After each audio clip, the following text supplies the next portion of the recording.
Hi, this is Krishna Iyer with the Iyer think tank in Delray Beach. I'm glad you could join us today. This podcast is again on United States Penetration of Brazil, a book by Jan Knapper's Black. And basically, the summary of this book is the U.S. government's, butchers. They're, racist, murderous, white butchers. They're genocidal war criminal butchers. Lyndon Johnson and the U.S. Congress, who went to Brazil, overthrew the democratically and popularly elected government of Brazil, using a coup in which the military dictatorship, a few generals in the military of Brazil were used as a military, a machine gun type of violence, oppression paradigm.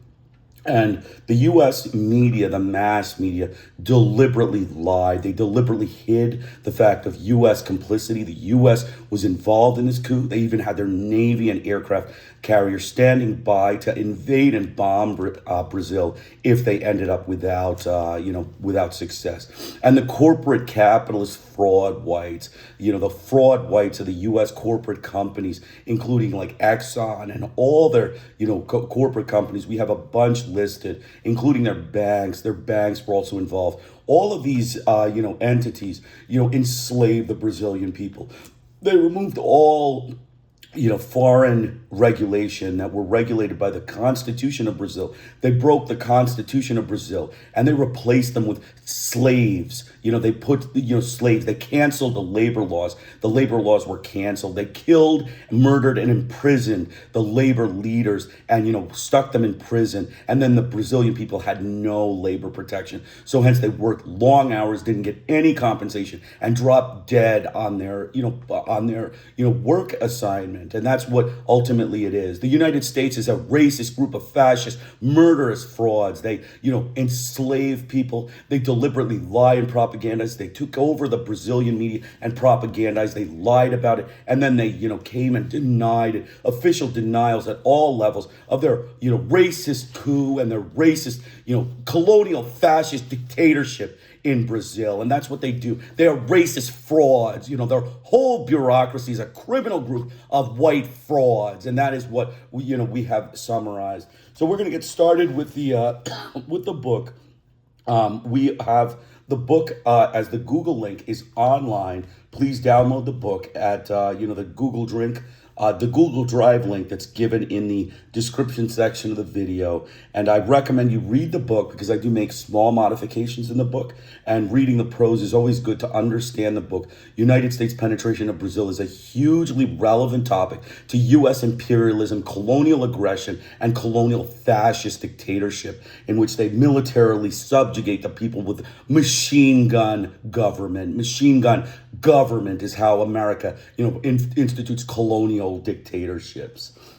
We again discussed the American murderous, gun-violent, genocidal, white war criminal butchers and their actions in Brazil. Last time we reviewed election subversion, which involved the open and deliberate deceit of the Brazilian rules of democracy and constitution, bribery of pro-American candidates, forgery for American capitalist frauds, CIA propaganda who poured money into election results modification. Who is the American government frauds to be involved in Brazilian elections and democracy? Why do they feel to have the right to put their candidate in power at the expense of the Brazilian popular vote? As expressed by El Comercio, dean of the Peruvian press, with respect to the Brazilian media, the experience of Brazil must serve as an example for us. Journalism is not merely a business. It is fundamentally a daily platform for decency and morality. These are not values that can be assessed with wallets of foreign merchants. When one confronts such a deformation of the journalistic profession, one is confronting a danger to democracy. This reflects the U.S. government's fascist, gun-violent military dictatorship in which Brazilian democracy is squashed to fraudulent journalism by the U.S. propagandists. It is also exemplified by the United States' wanton disregard for local media outlets to be able to discuss other viewpoints than the American racist, fascist, gun-violent viewpoint that their white frauds openly show throughout their media. The following news outlets were bankrupted using American regulation of media in Brazil: Siri Carioca, Brasiliero, Anuario, publicade. These were pushed out by U.S. corporate media frauds who monopolized the media system for the sake of genocidal murder of the Brazilian people while telling the world that Brazil was a great land of success. The chapter Unleashing the Labor Movement discusses the activities of the U.S. government in clandestine work in Brazil and targeting labor movement leaders for imprisonment, racist murder, and torture. The CGT, or General Workers Command, was abolished following the coup, and 409 unions, 43 federations, and 4 confederations were taken over by the government inventors. By 1966, most of the unions had been purged and returned to dependable hands, meaning military, murderous, genocidal, American white war criminal butchers. All of the labor laws designed to protect the Brazilian people were quote unquote canceled. Then we discussed containing rural unrest. U.S. agencies promoted programs that discouraged redistribution of privately owned land, despite rhetorical advocacy of land reform. Large landowners and commercial entities of capitalist companies consumed all fertilizer made available through agricultural assistance. The CIA was also included and involved greatly in Brazil. CIA contingent was within the American consulate in Recife in 1960 to 1961, and Pernambuco police Paraban police sold to the FBI copies of files on local peasant leaders. The consulate also maintained dossiers with photographs of political Brazilian personalities and coordinated intelligence gathering and covert operations that led to the coup using Brazilian nationals who were willing to cooperate. They wrecked the literacy in Brazil, destroyed the labor unions, and used torture, murder, and imprisonment generously in subjugating the third world peoples of Brazil, as they have all around the world. There was also a rigorous training program by the United States government for the Brazilian police, quote, technical investigations course, that involved teaching surveillance, describing motivations for terrorists, using explosives and incendiaries, and taught them sabotage. Additional U.S. government courses include press release and press relations with trainees in Los Fresno School, receiving practical experience in fabrication. It included interrogation techniques in causing torture and encouraged the use of force by the police against local peasants and threats of violence as methods of quote-unquote law and order.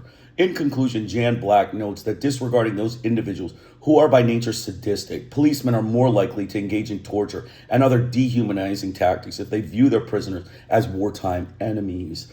Furthermore, it is most definite that the U.S. government was actively supporting Brazilian torture of detainees and promoting squashing of human rights. So in summary, we can see that the U.S. government, white murderous, war criminal butchers, conducting a fascist colonial campaign in Brazil in which they destroyed democracy, destroyed the journalism and press, and encouraged police torture and murder in Brazil. So let's get started. We're going to start with leashing the labor movement.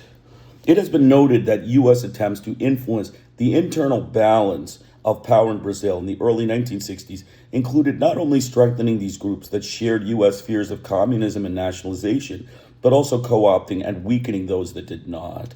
The Brazilian labor movement on the whole did not share those fears. In fact, it was to a large extent the immediate object of them.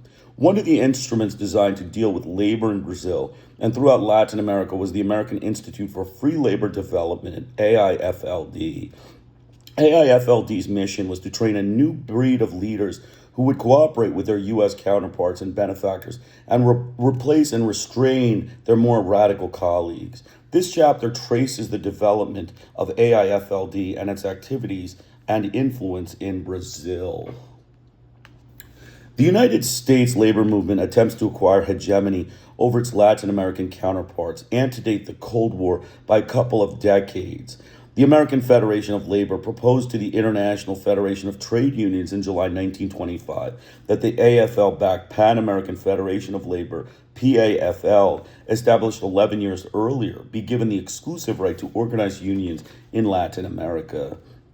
Later, the Inter-American Regional Organization of the International Confederation of Free Trade Unions, which superseded the defunct PAFL in 1951, became the channel through which the AFL-CIO sought to combat the socialistic and nationalistic orientations of most Latin American labor unions and to expand on the toehold of United States labor influence in Latin America. In the early 1960s, however, given the threat of that Castroism was believed to represent to United States interest and the opportunities that the Alliance for Progress offered to various groups interested in expanding their influence on foreign policy, it was decided that a more direct conduit for the exertion of United States influence on labor in Latin America was in order. In August 1961, the AFL-CIO chartered the American Institute for Free Labor Development, AIFLD, as a nonprofit corporation.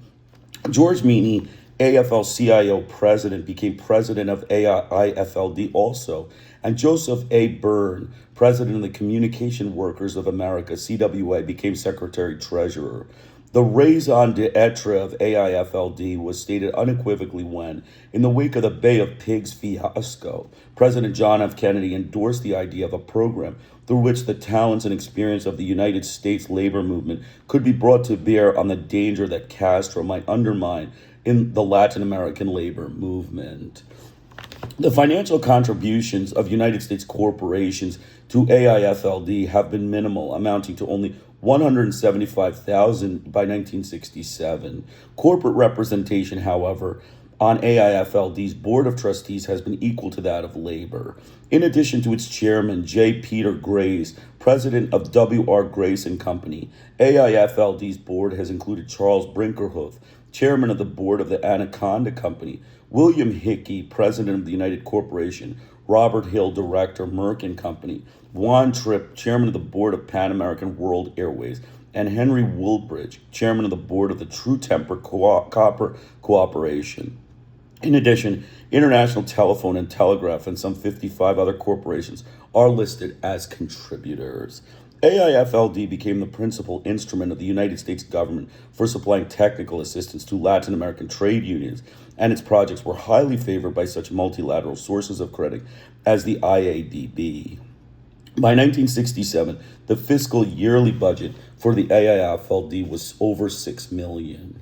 Overt U.S. government funding of AIFLD increased from 62% of the total in 1962 to 92% in 1967. The contribution of AID amounted to $15.4 million for that period. The full amount of government funding is not to be found in the public record of aid. However, it was revealed in the spring of 1967 that the AIFLD and the number of constituent unions were among the organizations receiving funds from foundations that served as conduits for the CIA.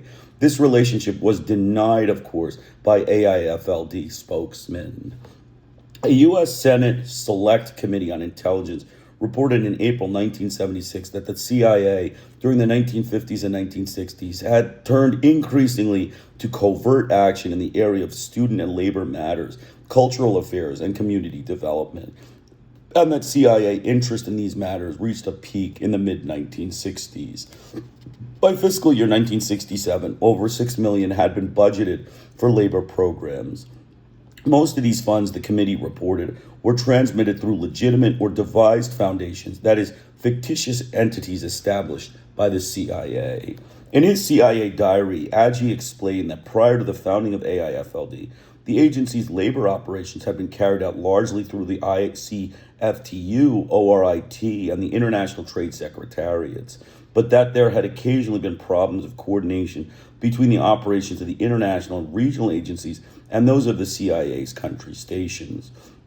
Furthermore, there was controversy in the agency over the general effectiveness of ORIT, and there were limits on the amount of money that can be channeled covertly through the stations and through international organizations like ORIT and ICFTU.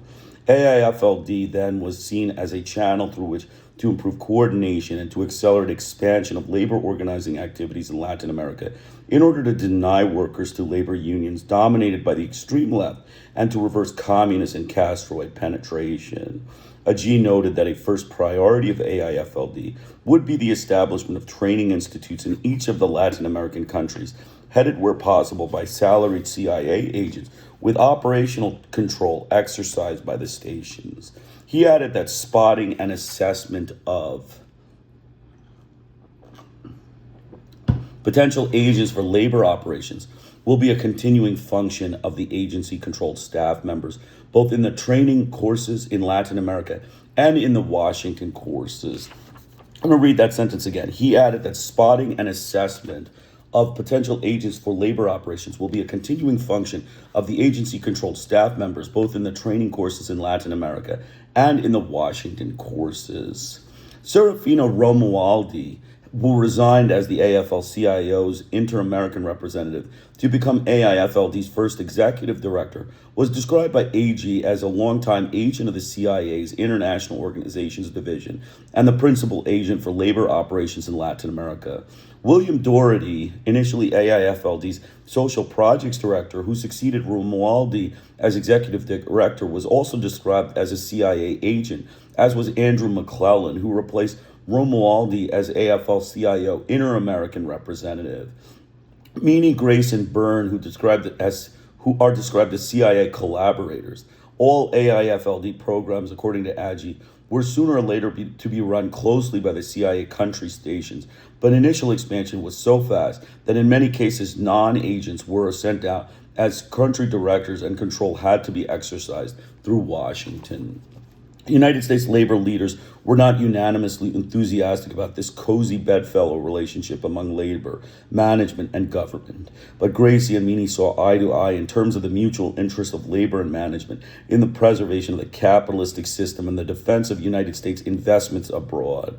In a speech on April 2nd, 1965, Meany reassured the Council on Latin America that labor understood that investors of risk capital also must be rewarded. In a radio interview in December 1963, AIFLD Executive Director William Doherty Jr. said that AIFLD welcomed the cooperation of management, not only financially, but in terms of establishing our policies.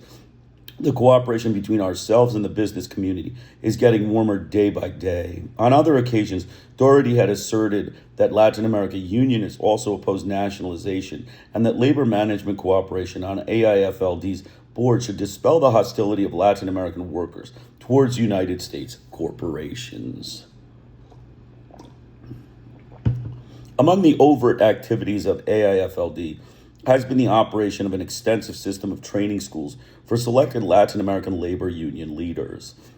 The main school in this network is located at Front Royal, Maryland. By 1968, over 500 students had completed its 3-month program, and some 30,000 to 60,000 more had received training through the 14 Latin American field offices. Graduates in the Front Royal Institute returned to their native countries under a 9-month salaried internship program. The curriculum at Front Royal in 1968 included only 5 hours in collective bargaining and the problems of labor in rural areas. No instruction was offered in profit sharing, workers' education, or labor legislation. Each student, however, was given an average of 18 hours training in democracy and totalitarianism. A popular method used by the instructors, some of whom were Cuban exiles, in political training was role-playing. Eugene Methvin describes one such role-playing session he witnessed as follows. Another session rehearsed a meeting of auto workers wherein red infiltrators were trying to divert matters to political ends. "You are a puppet of Yankee imperialists trained in Washington," shouted planted hecklers at Juan, the Argentine chairman. "American workers are the highest paid in the world under the free enterprise system of class cooperation." Juan shot back, "And what did you communists learn in Cuba? How to reduce living standards by 15% in 5 years? How to destroy free labor unions and replace them with government bosses and forced labor? Is that how you plan to emancipate the working class? If that's the best you have to offer us, take your doctrine back to Moscow. Or is it Peking you're taking orders from this week? One of the points emphasized in the AFLD training manuals was that communist infiltrators often camouflage their actual affiliation and ideological convictions, and that it would therefore be necessary to identify them through the words and deeds. It was suggested, for example, that those who expressed admiration for the Cuban experiment should be carefully watched. In accordance with this subjective method of identifying communists, the enemies of the free trade movement were by no means limited to self-designed communist or Marxist unions. Several observers have commented that main targets of AIFLD criticism have been non-communist unions that reject AIFLD doctrine. Ronald Radosh maintains that any opposition to United States economic penetration and informal control of Latin America is described in these Castroid and communist terms. The Latin American Confederation of Christian Trade Unions, CLASC, has been particularly vilified by AIFLD spokesman Joe Byrne, for example, stated in a 1963 news conference, CLASC has been infiltrated and I think captured by the communists. The development of the labor movement in Brazil has been well contained within the cooptation policies of patrimonial state. Vargas had granted benefits to labor before they were demanded and thereby had controlled the movement while nurturing it as a power base. The Communist Party returned to prominence in the movement while it enjoyed government recognition between 1945 and 1947, and the Brazilian Labor Party gained a foothold during that period. But between 1947 and Vargas' return to the presidency in 1951, labor activities were severely curtailed. During the presidencies of Vargas and Kubitschek in the 1950s, union elections, collective bargaining, and affiliation with international labor unions were permitted at a minimum wage level, and minimum wage levels were raised. Under the presidency of Goulart, labor moved into the period of its greatest independence. As labor minister and PTB leader, Goulart had been able to pose as labor's advocate regardless of government policy, but as president he was confronted with countervailing pressures. Labor therefore became more militant. Although the formation of central labor organization on a national scale was prohibited by law, the illegal General Workers' Command, CGT, openly pressured the government, and the Communist Party again became highly influential in the labor movement. Several years before the founding of AIFLD, a number of United States labor leaders of the AFL had expressed alarm over the growing strength of the communists within the Brazilian labor movement, and in league with the State Department had attempted to reverse that trend. In 1956, for example, Serafino Romualdi, then the AFL-CIO's inter-American representatives, made arrangements through labor attaché Irving Sallard and Ambassador James Dunn for a number of Brazilian labor leaders to visit the United States. The purpose of the visit, as Romualdi explained it, was to develop a corps of labor leaders who could turn back communist attempts to capture the Brazilian labor movement. Although Jay Lovestone and others among Romualdi's colleagues favored outright head-on opposition to the Kubitschek government, those who counseled restraint prevailed for a time with the establishment of the AFLD and the assumption of power by Goulart. However, the alarmists gained the upper hand.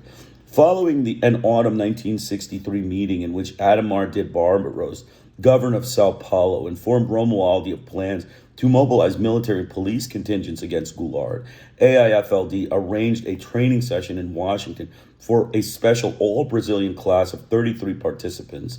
Upon their return to Brazil, these trained unionists fanned out, some to major cities and industrial centers, and others to the interior. Their activities thereafter were outlined by AIFLD's executive director William Doherty in a radio interview on July 1964 with Frank Hardin, Tad Zolk, and Harry Kahn.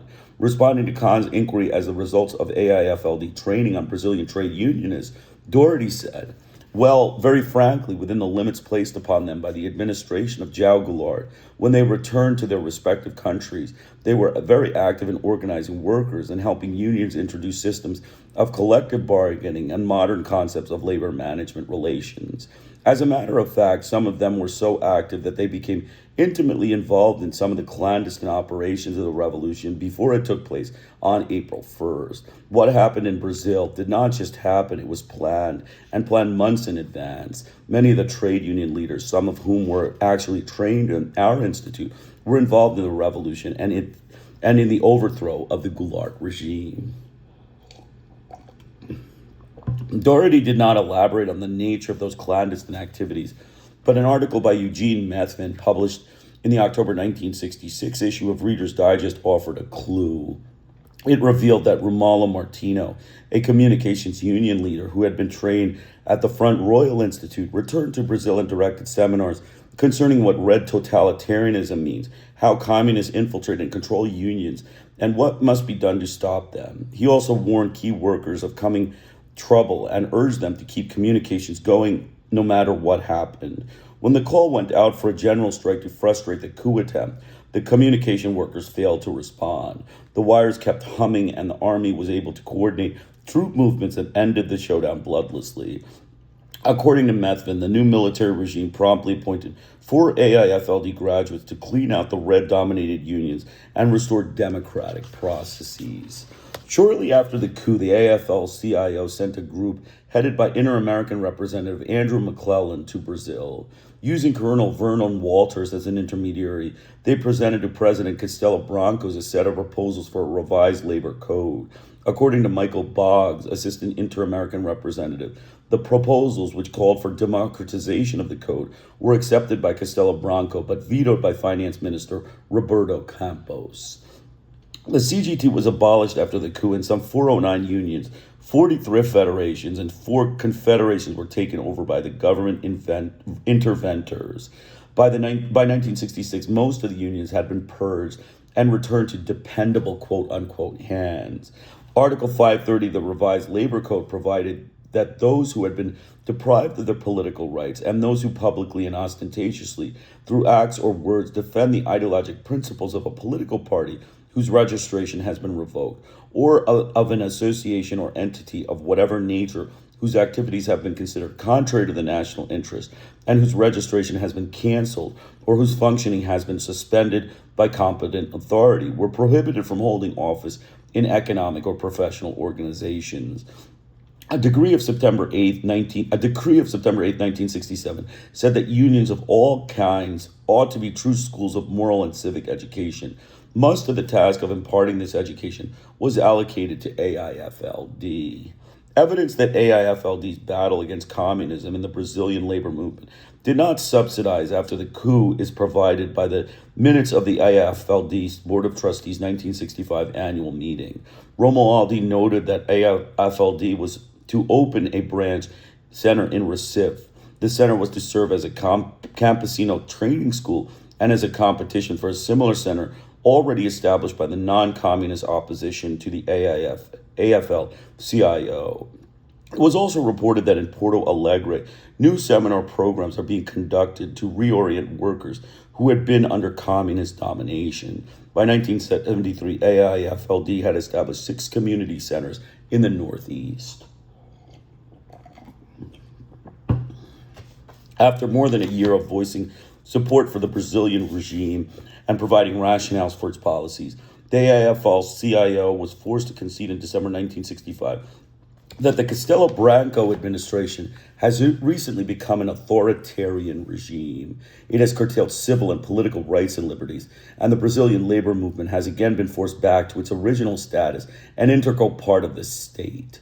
Nevertheless, on April 1st, 1966, William Doherty and Castelo Branco appeared on the same platform on the occasion of laying the cornerstone of an AIFLD housing development in Sao Paulo, and Doherty declared it appropriate that the ceremonies were taking place on the second anniversary of Brazil's democratic revolution. To Brazilian workers, this democratic revolution has meant frozen wages and a precipitous decline in real income. And to their leaders, has meant, among other things, that under the provisions of Law 40, they are required to obtain certification of their good conduct, of ideology, and of democratic faith from the police and from the Division of Political and Social Order. To AIFLD board chairman and shipping magnate J. Peter Grace, on the other hand, it has meant decreasing harassment and increasing profits. Listing AIFLD accomplishments for a 1967 article, Grace said, at the same time that AIFLD trains Latin Americans in techniques of combating communist infiltration, this training has paid off handsomely in many situations. For instance, AIFLD trainees have been driven communists from port unions which were harassing shipping in Latin America. Along with the exemplary accomplishments in several other countries, Grace maintained that these trainees helped to drive the communists from strong jugular unions in Brazil. Emboldened perhaps by previous successes, AIFLD and its affiliate, the International Federation of Petroleum and Chemical Workers, IFPCW, overplayed their hands in 1967. The IFPCW has been cited in numerous reports of the United States press as a recipient on its own of CIA funds. The Federation's own financial records listed as 30,000 contribution from the Andrew Hamilton Foundation, a CIA fund, but its General Secretary Lloyd Haskins conceded in an interview published in 1968 that AIFLD makes it possible for us to continue in Brazil. The IFPCW and its hybrid benefactor had been attempting since 1965 to draw the Brazilian petrochemical units into affiliation with their North American counterparts. Despite the proffering of generous loans to favored unions, the U.S. organizations had not been successful in the attempt. They had been given credit, however, for the failure of the country's 16 petroleum unions to unite in a national federation of petroleum workers. Luzovol Coutinho, leader of Rio de Janeiro's petroleum workers, had long suspected that IFPCW's activities were related to efforts of the United States-based petroleum companies to have the military government suppress the state-owned petroleum corporation, Petrobras, in order to facilitate the exploitation of oil reserves by private foreign capital.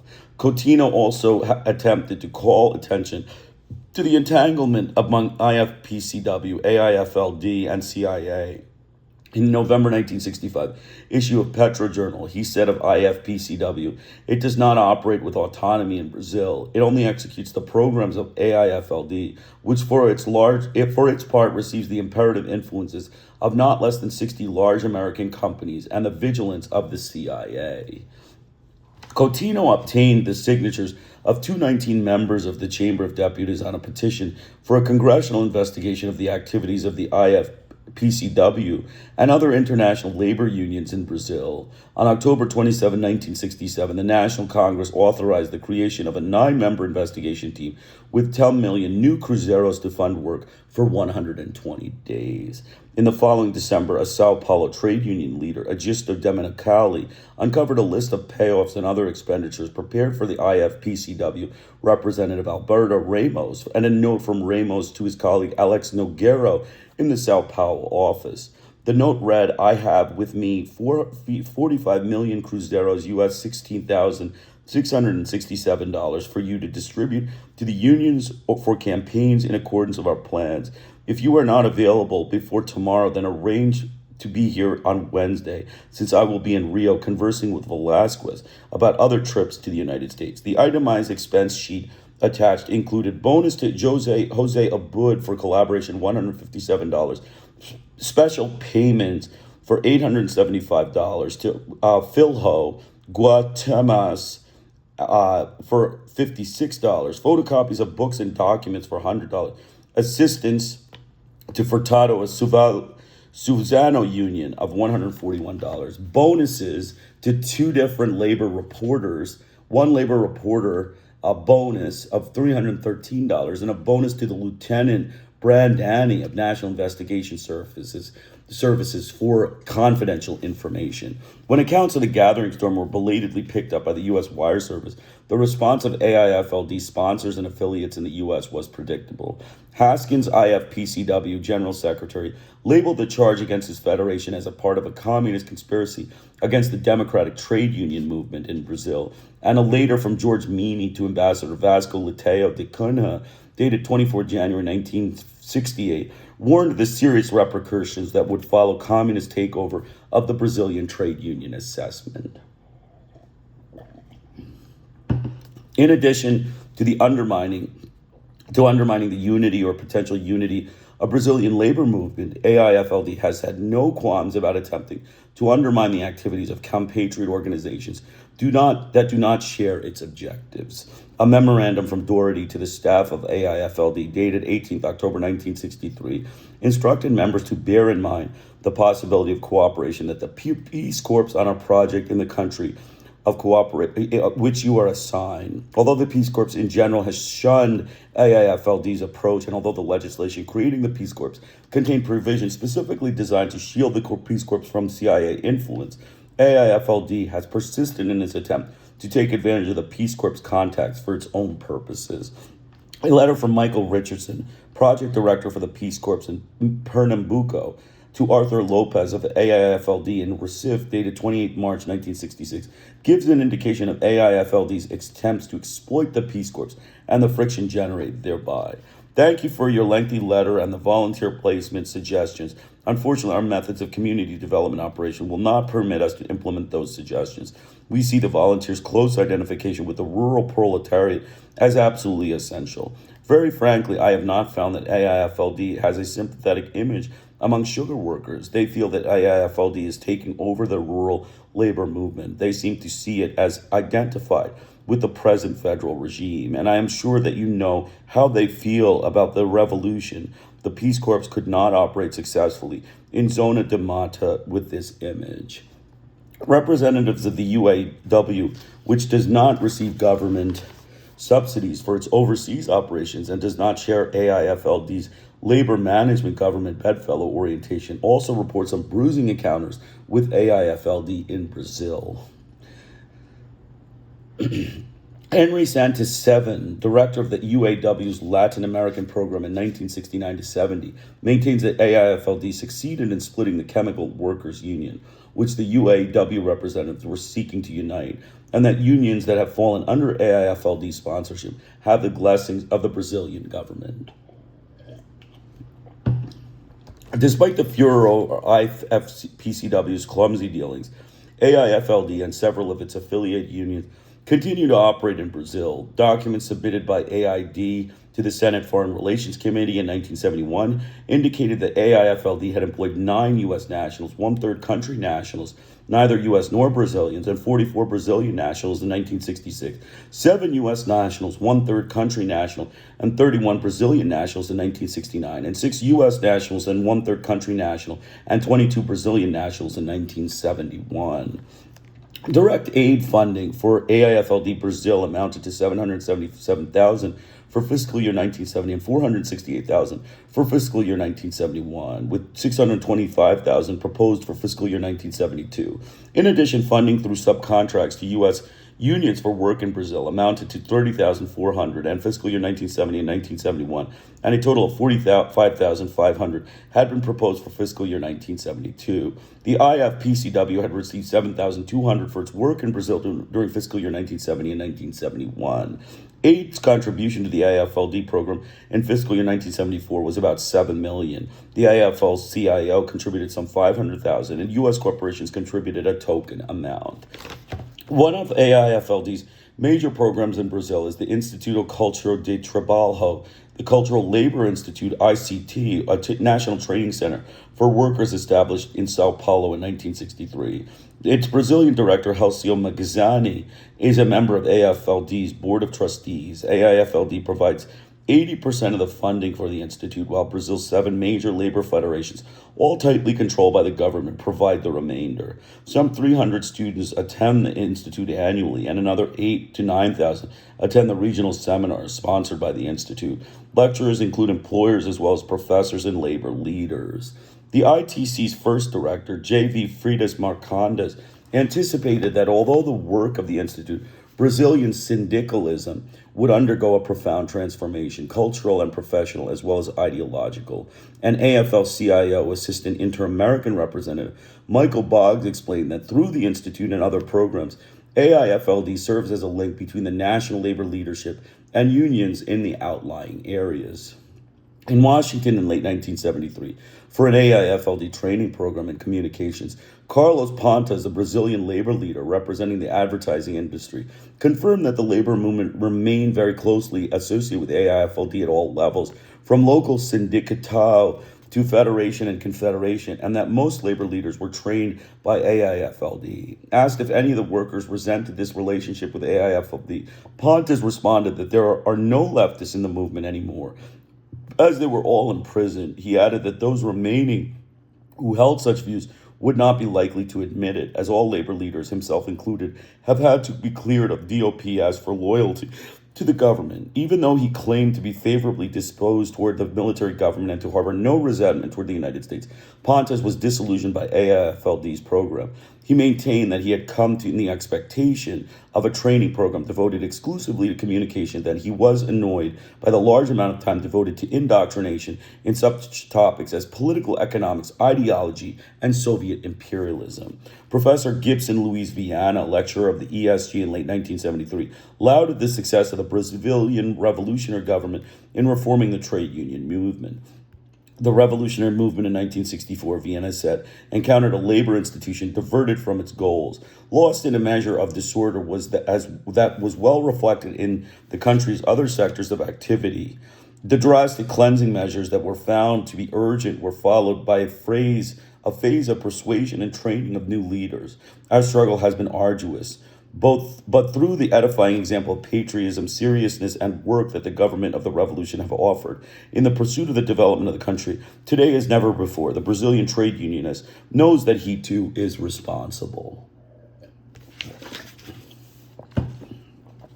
Addressing graduates of AIFLD's XLB advanced course in August 1972, Meany said that the Institute's program for strengthening democracy in the Western Hemisphere was one of the greatest successes the trade union movement in this country has ever had. Some U.S. trade union leaders would dispute Meany's contention that AIFLD's programs are among the greatest successes of the movement, but certainly many of the objectives of Meany and his colleagues for the labor movement in Brazil had been met. By 1972, the slogans and policy proposals that had been labeled communistic were no longer heard, and the generally quiescent unions did not seem to threaten either the control of the Brazilian government or the interests of U.S. businesses. It appears that AIFLD made at least a minor contribution to the undermining of the Goulart government, and it has made a perhaps greater contribution since that time to preventing the coalescence of unions in key areas of production. It has also contributed to the facade of labor management government harmony and the military regime wished to protect. This author doubts, however, the AIFLD in itself can take much of the credit for the 1964 coup or the conditions of the labor movement of Brazil since the coup. The inability of the labor movement to resist the coup is more readily attributed to its own overconfidence and lack of preparation than to the actions of a handful of U.S.-trained infiltrators. The quiescence of labor since that time would appear to have more to do with the force of arms at the government's command than the force of alien ideas about the proper role of labor. So I'm going to just make a couple of comments, pretty simple. The U.S. government, basically just controlled labor. They just, basically they had the AFL-CIO, take control of the labor unions. They got rid of the labor unions. Multiple labor unions were removed. CGT abolished. The CGT was the Workers' Party, the Workers' Brazilian Party. It was abolished by the U.S. government. The racist white capitalist, murderous frauds, the white capitalist frauds, the enslavers of the Brazilian people. They basically enslaved the Brazilian people in a capitalist farce of what you call capitalism. It's called third world enslavement. They took out the labor. They took out the labor unions. They got rid of all the labor unions. And then following that, they used the Castelo Branco, they used Castelo Branco to basically remove all of labor, power. All of labor power was removed by the United States government using Castelo Branco. The capitalists were able to remove the labor power from, the labor. And the media helped. Of course, the media always helps in their racist campaigns of fraud. It's a deliberate fraud government of media, frauds. They're fraud white liars and, propagandists, deceivers, falsifiers, emitters, etc. And the labor was basically dealt with through a heavy-handed military stance. You can see at the end, he says that very simply, the number of machine guns in the arms of the army was what was the reason why the labor was silenced. And that is the standard thing. The U.S. government, murderous white butchers, the genocidal butchers of the U.S. government, constantly remove labor and constantly remove and enslave the third world peoples, just as they did in Brazil. So the next chapter is containing rural unrest, the Northeast disagreement. Accepting such sporadic and isolated conspiracies to revolt as the one instigated by the now legendary Tiradentes in the 1780s, the peasant class until the early 1960s had constitutes Brazil's truly silent majority. The rise of populism, the organization of non-elite interest groups, albeit from above, and other developments that expanded the urban political base scarcely touched the rural underclass. The attempts of the central government to expand the paternalistic corporatist system from urban laborers to their rural counterparts were generally abortive. Such an attempt, along with other factors, prompted the military to force the removal of Goulart from his position as labor minister in 1954. The 1943 minimum wage law, which had extended coverage to farm laborers, had rarely been enforced, and in spite of the law of 1944 that sanctioned the formation of rural unions, only 5 legally recognized rural unions existed in the whole of Brazil in 1961. The fatalistic conviction prevalent among the peasantry that efforts to organize in pursuit of class interest would be dangerous and probably futile was empirically well grounded. The illiterate majority of the peasants lacked even the minimum fee for membership in the patrimonial political system, the vote. By far the greatest concentration of poverty generally, and of rural poverty and powerlessness in particular, was in the Northeast. That area contained 24% of the population, but accounted for only 11% of the national income in 1960, remaining basically feudal in political and socioeconomic structure and afflicted by periodic droughts that resulted in widespread starvation and emigration. The Northeast became the focal point of the efforts of nationalistic politicians to demonstrate their ability to achieve redistribution of goods and services among both regions and classes, as well as showcase in which the Alliance for Progress sought to demonstrate the feasibility of bringing about progress without social upheaval. It was also this region that presented the challenge or the threat, according to one's point of view, of the political awakening of the rural masses. This chapter deals with some of the means employed by the United States in its attempt to confront the perceived threat and to gain control over the direction and development in the Northeast. After numerous piecemeal and ultimately ineffective efforts by the Brazilian central government to mitigate the disastrous effects of the Northeast droughts, the funding through a new agency for a comprehensive approach to the problems of the area cleared Congress in December 1961. The Superintendency for the Development of the Northeast, SUDENE, brainchild of economist Celso Furtado, answered directly to the president and enjoyed administrative autonomy. In addition to its own responsibilities in planning and execution of the development project, SUDENE was empowered to coordinate programs drawing both upon national and foreign technical assistance in the area. During World War II, Brazil's northeast bulge had been of considerable strategic importance to the United States as a location of air bases and as a potential source of critical minerals. But in the post-war period, alleviation of the rural poverty which had been so starkly evident in the Northeast had assumed a lower priority, even within the meager U.S. assistance programs initiated before the launching of the Alianza. Dale W. Adams has maintained that rather than offsetting the maldistribution of income and opportunity within and among regions, U.S. agricultural assistance has exacerbated it. Adams concluded from a study covering the period from 1950 through 1970 that foreign assistance has had little impact on rural poverty question. The landless rural worker and low-income farmer have realized little benefit from the 20 years of foreign assistance. Despite the rhetorical advocacy of land reform, U.S. agencies have actually promoted programs that discourage redistribution of privately owned land. The major emphasis of aid in Brazil has been on rural credit, expansion of the marketing system for fertilizer, and the training of technicians. Negative interest rates, less than the rate of inflation in the 60s, appear to have affected income transfers to the equivalent of $100 to $200 million from the public sector to the recipients of agricultural credit. But only a tiny minority, most of whom have been located in the more prosperous southern Brazil, have had access to institutional credit. As in the case of rural credit, almost all the fertilizer made available through agricultural assistance has been consumed by the owners of large landholdings in the commercialized central and southern parts of the country. Even the allocation of technical assistance has been skewed regionally. From 1949 through mid-1960s, only 140 of the total of 3,000 Brazilians trained under Point 4 fellowship program came from the Northeast. Less than 5% of the total aid effort in agriculture for the 1950 to 70 period was directed to that of the impoverished area. It is apparent then that it was not the perennial misery of the rural masses, but a more recent phenomenon that prompted the massive infusion of U.S. assistance in the early 1960s. That phenomenon was the chaotic scramble to organize the rural poor, stimulated by Francisco João and the peasant leagues. Contrary to prevailing mythology, Julão, a federal deputy Brazilian Socialist Party from Pernambuco, did not initiate the movement. Rather, he responded to the appeal of an embryonic mutual benefit association of tenant farmers that the landowner and his political allies were attempting to disband. From the humble beginning of 1955, the peasant league's Ligas Camponesas grew to a numerical strength at the movement's peak in 1961 of about 100,000. An admirer of Castro's Cuba, Julão came to feel that revolution was the only means of effecting desperately needed social and economic reforms. U.S. policymakers became convinced that dealing with what they perceived as the threat of revolt in the most impoverished region of Latin America, Alliance for Progress, and most populous state, was the first critical test of the Alliance for Progress. As Joseph Page noted, the Alliance found itself torn between a highly publicized humanitarian reformist goal and the consideration of U.S. security that were the underlying raison d'etre of the aid program.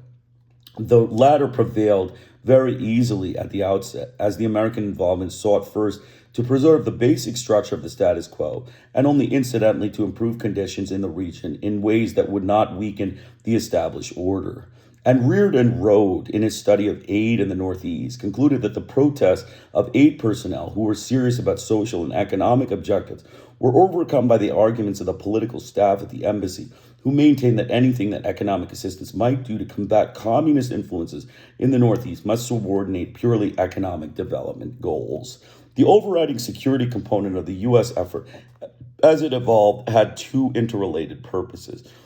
The first was assisting Democratic, pro-U.S., anti-Goulart political leaders in defeating leftists or other supporters of the central government. This tactic in the Northeast was an aspect, perhaps the most important one, of the larger strategy known as the Islands of Sanity policy for undermining the Goulart government. The second purpose, undermining, containing, repressing, or destroying those organizations that gave aid and comfort to a peasant movement in the United States could not control, called for manipulations at the grassroots level. U.S. strategy on both levels spelled direct confrontation with the agency through which foreign assistance were to be channeled. After sending a special mission to the Northeast in 1961 to draw up recommendations, the United States entered into the so-called Northeast Agreement with Brazil on April 13, 1962. The United States committed a total of $131 million, of which $760,000 was to be in dollars, and the balance in local currency under PL 480. $33 million of this amount was to be earmarked for immediate action or impact projects, and $98 million was reserved for long-range development projects. The Brazilian Northeast became the only subnational region in the world to merit its own aid mission. The large American colony generated by the Northeast Agreement called for considerable administrative support, so the U.S. consulate in Recife, which had consisted of a single consul and two vice consuls in 1961, began to expand. The rank of the U.S. top diplomatic officer in Recife was upgraded over the next 2 years from consul to consul general to minister, and the post at its high point had 10 consular officers. The consular buildup, however, did not relate solely to aid's administrative demands. It also reflected increasing quote-unquote security concerns. The full extent of CIA activities to the era must be largely a matter of speculation, but Page has maintained that the CIA contingent within the consulate in Recife increased from 1 in 1960 to 1965, to 2 in 1962, to 3 by 1964. He noted that Julau's charge that the Paraben and Pernambuco police sold to the FBI copies of files on local peasant leaders may not have been entirely off the mark. The consulate maintained dossiers complete with photographs on all of the region's political personalities, and the senior CIA official, according to Page, coordinated both intelligence gathering and covert operations, making good use of Brazilian nationals willing to cooperate. Fred Morris, U.S. Methodist missionary in Recife from 1964 to 1974, told this author that an acquaintance of his was a member of a group associated with the Masonic Lodge in Recife that in 1963 to 64 was receiving funds from the CIA. The funds were used to print Marxist literature, which was to be distributed after the anticipated coup in such a manner as to confirm the allegations of extensive communist penetration of the region. The group also printed leaflets announcing fictitious rallies of the peasant leagues, featuring speeches by Francisco João. Thugs would then move into the large crowds, already frustrated by the absence of João, and start fights in order to discredit the peasant leagues. Whether there was ever a consensus among responsible U.S. officials in Brazil in regard to cooperation with Sudan remains questionable.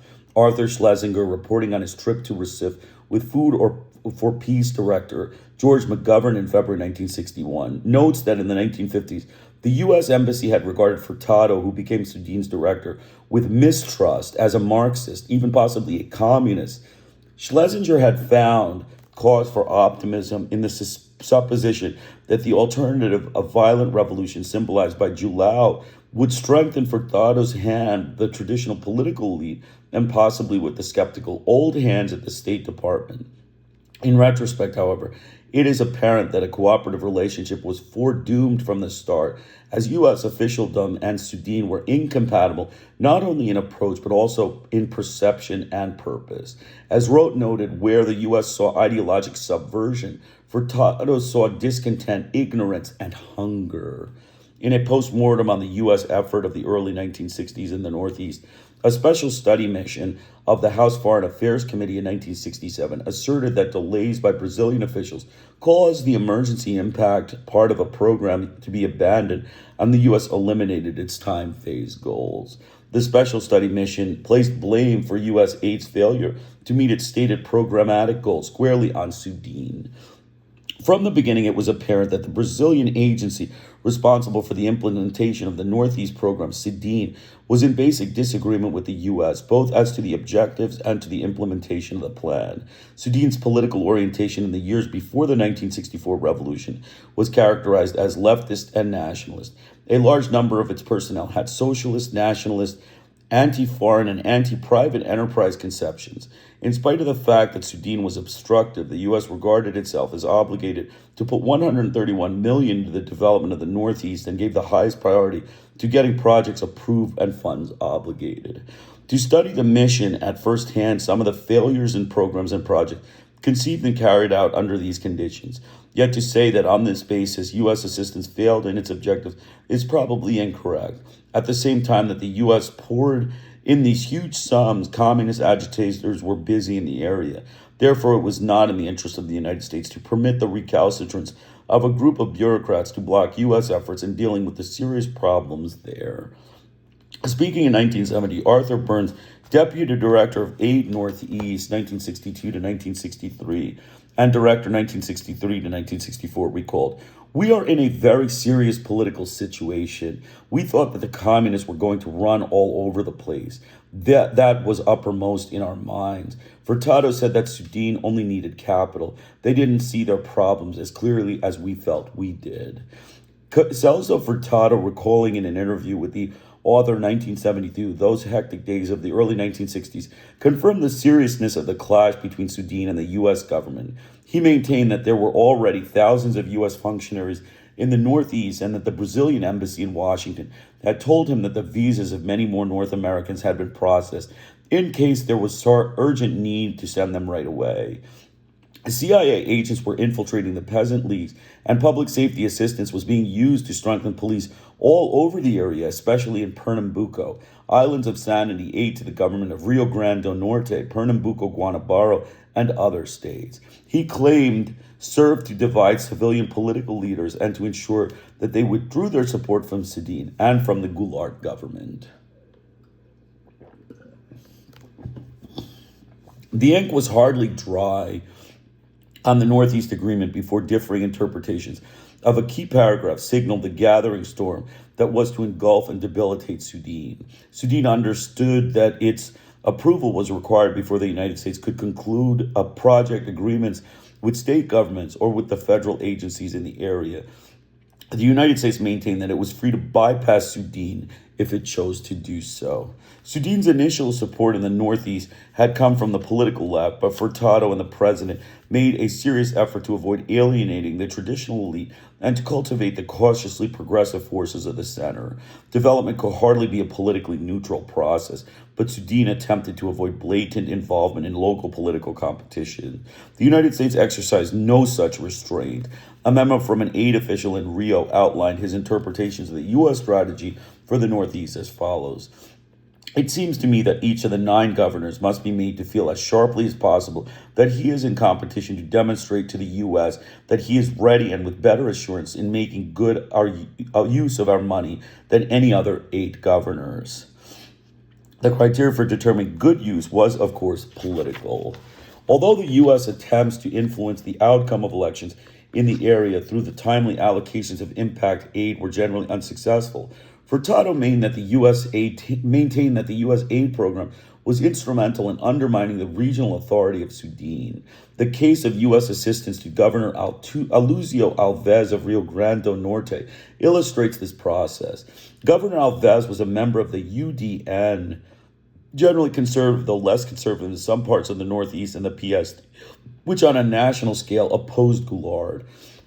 But Alves' personal orientation was reputedly progressive. Thus, both the United States and the Goulart government had considered him a potential ally. Initially, Alves had expressed enthusiastic support for Sudan, but Sudan's plans did not promise the immediately viable progress that would have been advantageous in terms of Alves' political timetable. Thus, over Sudan's objection and with considerable fanfare, Alves accepted U.S. aid funding for an ambitious primary education construction progress in his project in his state. Under intense pressure from Alves and still hoping to secure his support in the upcoming plebiscite on restoration of the full powers of the presidency, Goulart gave finally his approval for the project, and Sudan, undercut by its own administration, had no choice but to acquiesce. The United States failed to win Alves' unqualified cooperation. By early 1964, Alves had become indignant over the extent of U.S. intervention in the affairs of his state government. The construction project scarcely got off the ground. By April 1965, only 45 new classrooms had been completed out of the 1,000 that had been planned. Alves himself hardly profited from his association with the United States and its allies in Brazil. His supposedly brilliant political future was cut short when the military government deprived him of his political rights in 1969. The United States did not gain long-term or all-purpose allies through such maneuvers, but it deprived Sudan of anticipated support from the political center and drove it further to the left. The undermining of Sudan, which had been as a consequence of that agency's refusals to subjugate its own objective to United States interests, had thus become an end in itself, and the designation of Sudan as anti-American became a self-fulfilling prophecy. By the time Sudan and the U.S. aid mission had established their misalliance, the success of the peasant leagues had inspired and provoked a number of more traditional groups to engage in efforts to organize the rural workers. The most successful of these groups in 1961 and 1962 were the Communist Party and the progressive wing of the Catholic Church. The organization sponsoring the Catholic Drive in Pernambuco, the Rural Orientation Service of Pernambuco, SORP, was led by a group of clergymen, among whose Padre Antonio Milio emerged as spokesman, while Pedro Crespo served as the principal strategist.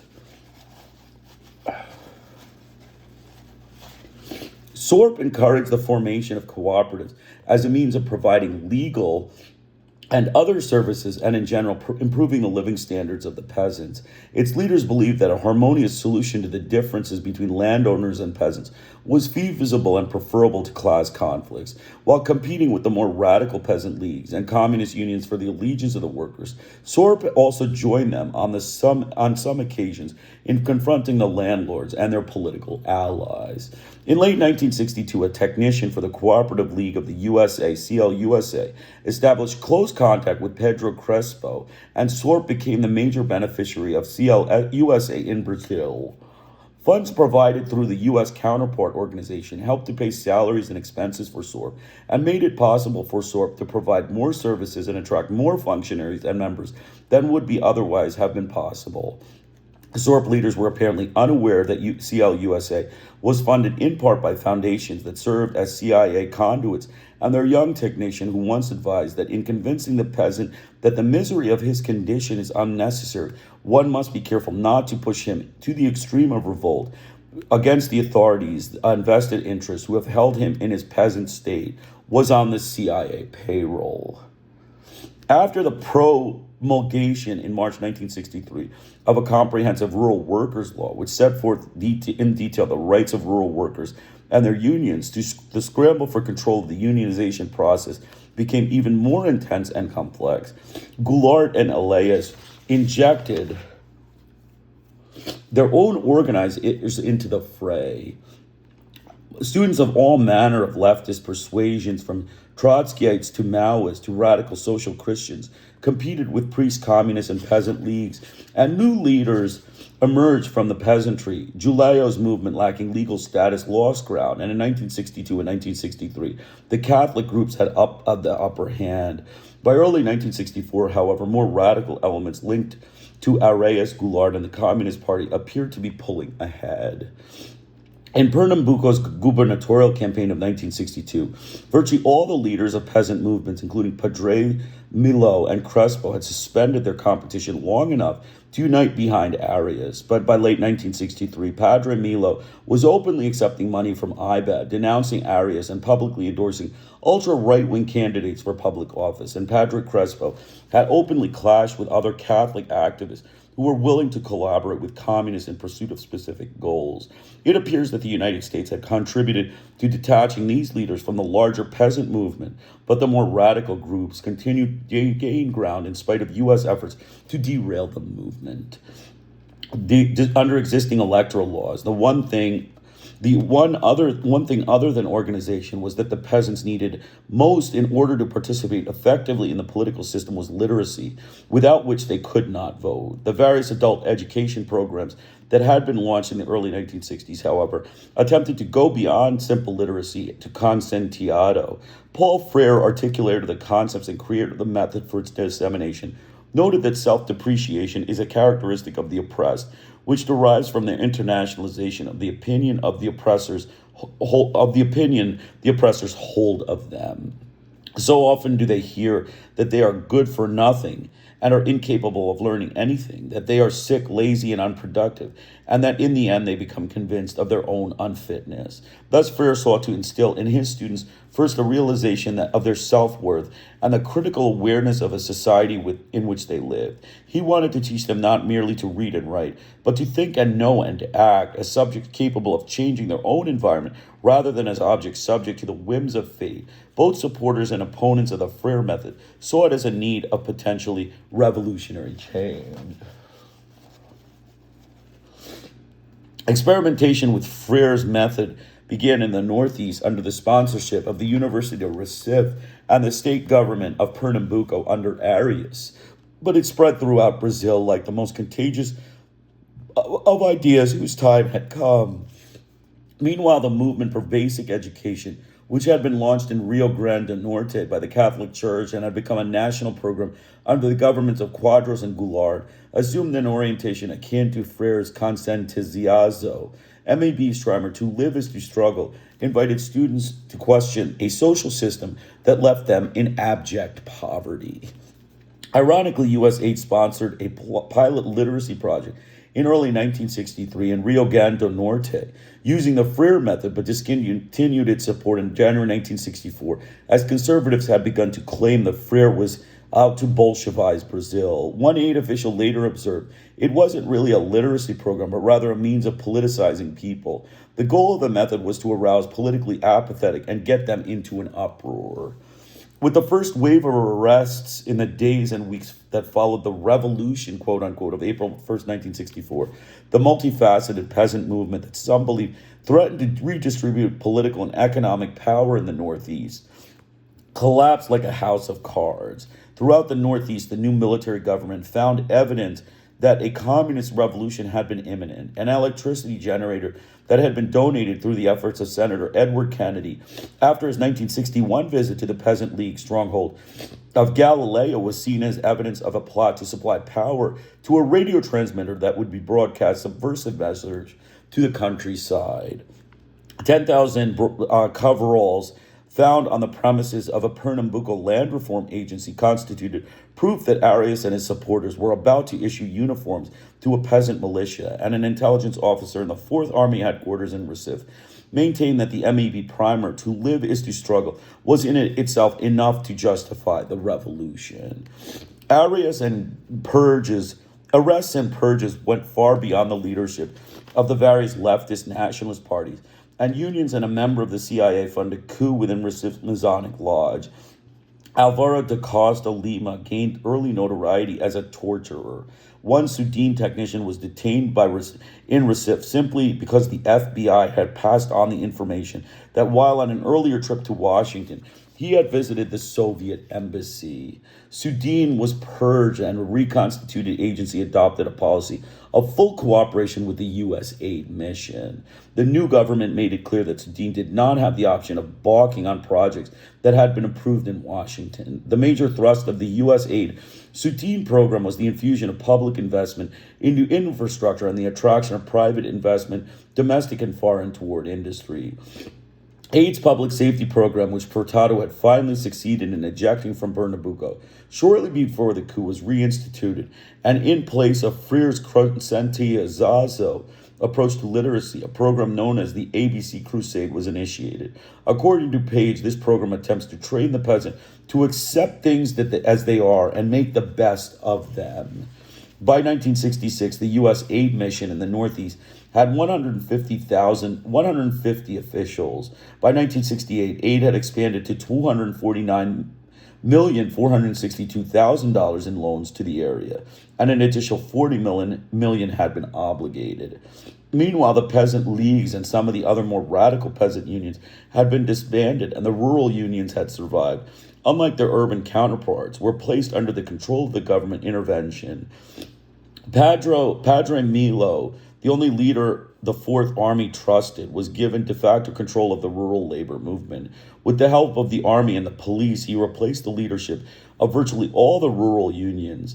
Although Pedro Crespo had clashed with the more radical clergymen in the Federation of Rural Syndicates, the new regime distrusted him, and, according to Page, only the intervention of the U.S. aid mission preserved his position as head of SORP. In December 1964, SORP signed an agreement with Clusa, formalizing the continuation of U.S. funding for its operations. When Clusa's link with the CIA was publicly disclosed in 1967, CLUSA withdrew its financial support, but AIFLD, which had tried successfully to penetrate the area as early as June 1963, moved in and attempted to assume control through training courses and peasant service centers of the remains of the labor movement in Pernambuco. We have seen that the United States viewed the incipient mobilization of the peasantry in the Northeast as a seed of a Castro-like revolution. Through its apparently coordinated efforts of several agencies, therefore, the U.S. set out to contain the peasant movement and to nurture other leaders and organizations over which it might exercise control. A secondary aim was to promote incremental but demonstrable progress without unsettling the basic socioeconomic structure, thus validating the effectiveness of the Alliance for Progress approach to development. It appears that the U.S. agencies had not been particularly successful to meeting their top priority goal. Prior to the coup, the more radical elements of the peasant movement had grown stronger rather than weaker. It might be that in the absence of U.S. efforts to divide and co-opt union leadership and to deprive the unions of their support among political elites, the peasant movement would have presented a united front strong enough to discourage the military conspirators, but such a proposition is subject only to speculation, not to testing. As for its secondary aim of promoting incremental but demonstrable progress for the poverty-stricken of the area, it will be shown in Chapter 15 that the United States was strikingly unsuccessful. So that's it. That's that's the next chapter containing rural unrest. I'm going to make some comments. So as usual, the United States it just, bulldozes organizations designed to protect the people. Sudan was a perfect example. Sudan was an organization that was, put in the Brazilian Constitution. That organization in the Brazilian Constitution, the U.S. said, we will bypass this thing, this labor union protection, this protection of workers. It's just, you're not allowed to have it. This is the United States government. They are racist frauds. They are capitalist frauds. Murderous butchers of the U.S. government, racist, murderous butchers, and genocidal war criminal butchers of the United States government. They, just bulldoze Sudan. This organization was meant to keep the people, with power. It was supposed to give the people power. It was supposed to restrict foreign influence, force the foreign governments to go through political bureaucratic processes, proper paperwork processes to address the money and the things that are distributed within Brazil. And they walk right over it. They walk right over it just as they do. They walk over any rules in any country when they want to just murder the people, steal the land money, and just everything is our propaganda. They are a group of white liars, fraud, deceivers, and, mass murderers. So let's just talk 1 minute about the Sudan's objections. Over Sudan's objections and considerable fanfare, Alves accepted U.S. aid funding for an ambitious primary education construction project in the state. And Sudan, undercut by its own administration, had no choice but to acquiesce. Under intense pressure from Alves and still hoping to secure his support in the upcoming plebiscite on the restoration of full powers of the presidency, Goulart finally gave approval to the project, and Sudan was undercut. So because of United States,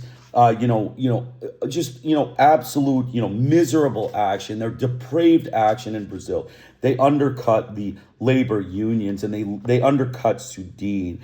In addition to that, we spoke about the literacy. So the U.S. ruined the literacy in Brazil. They were, not only did they not allow Brazil, they had, a nice literacy movement for basic education launched in Rio Grande do Norte, was, immediately undercut by the U.S. government. They, sponsored a pilot literacy project, completely unsuccessful. No literacy was achieved through the U.S. government. They are, again, a group of racist, self-serving frauds, racist, white, self-serving frauds. No, interest in helping the Brazilian people. Another example of their racist, self-serving, self-proclaimed championships of, murder of, non-whites. That is what they are, self-proclaimed, slaughtering murderers of non-whites and self-serving, money extractors of foreign lands, self-serving money extractors of foreign lands, racist, removers of the money from foreign lands.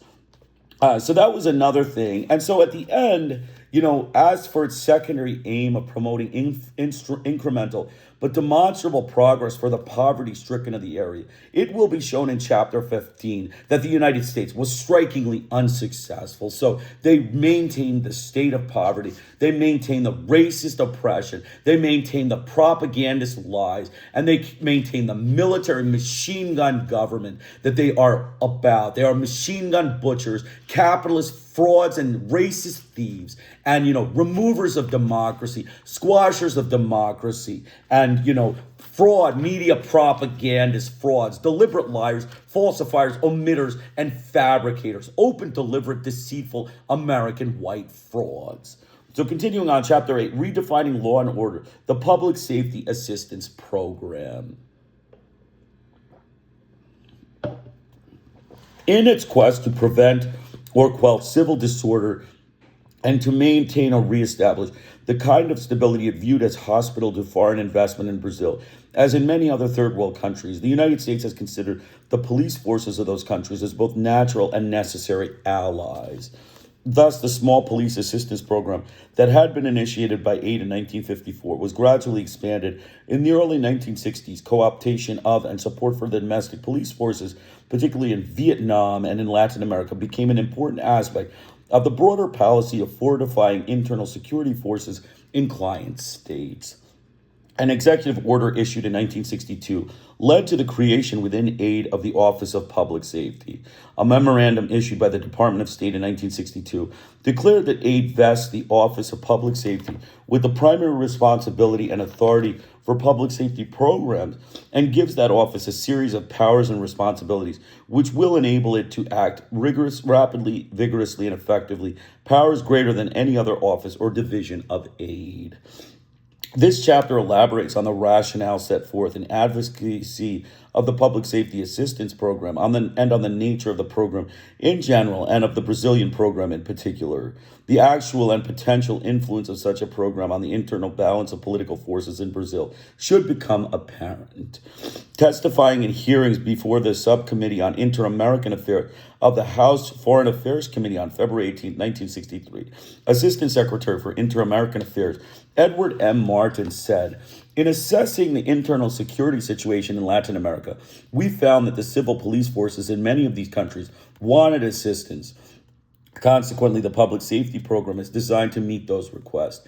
Aid Special Assistant for Internal Defense Joseph J. Wolf added later in the same hearings, "It is important to seek to control communist efforts at the earliest possible state. The function of police in combating these activities lies in the fields of identifying and controlling criminal and subversive individuals and groups and controlling violent manifestations, ranging from demonstrations and disorders to riots and lower-level insurrection. Police forces are the most sensitive point of contact between government and people, close to the focal points of unrest, and more acceptable to the people as a normal regulating force. To these ends, our Public Safety Assistance Program offers training, advice, and equipment for police forces to friendly countries which are trying to employ their resources in the struggle against communism."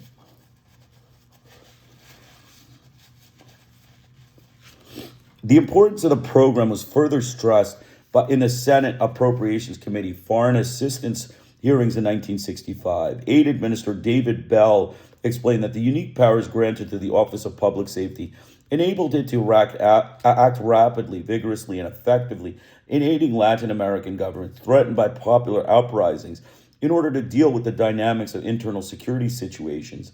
Bell noted the public safety program has developed and utilized methods to deliver the threatened countries in a matter of days urgently needed assistance, including equipment, training, and technical advice. He conceded that although the assistance is not given to support dictatorship, we are working in a lot of countries where the governments are controlled by people who have shortcomings. He explained, however, that the police are a very strongly anti-communist force right now. For that reason, it is a very important force to us. Bell concluded his testimony with the observation that public safety forces have done and can do much to prevent conspiracy and the development of disruptive situations and to ensure an environment of law and order. The Inter-American Police Academy was established under the official auspices of aid in 1962 in the Panama Canal Zone. According to a G, it was actually founded by the CIA's Panama Station and was intended to be a major counterinsurgency facility, similar in many ways to training programs for Latin American military officers under the Military Aid Program. Byron Eagle, director of AID's Office of Public Safety, a retired CIA officer, explained in the 1963 hearings that in a total of 455 class hours, 165 are devoted to internal security subjects and investigative techniques. He maintained that about a third of the time devoted to internal security would be spent on Communist Party operations and techniques. Engel assured the committee that this type of assistance was classified as technical rather than military, but the officer in charge of the police school in the Panama Canal Zone was in close contact with the commander-in-chief of Southcom, General Andrew O'Meara. "This is a close liaison," Eagle said, "in that General O'Meara knows the work we are doing. He can give us advice on courses." John Rosenbaum asserts that OPS and MAP counterinsurgency programs are coordinated in the field as well as in Washington and the Canal Zone. Eagle went on to explain that the delivery of equipment to the police force of a nation is not related to the student presence at the school. We take into consideration the whole picture. And if it is found that with all these things considered, there is a security need and that it is in the U.S. interest to proceed, then we grant equipment to the country. In 1984, the academy was moved to Washington, D.C. and renamed the International Police Academy.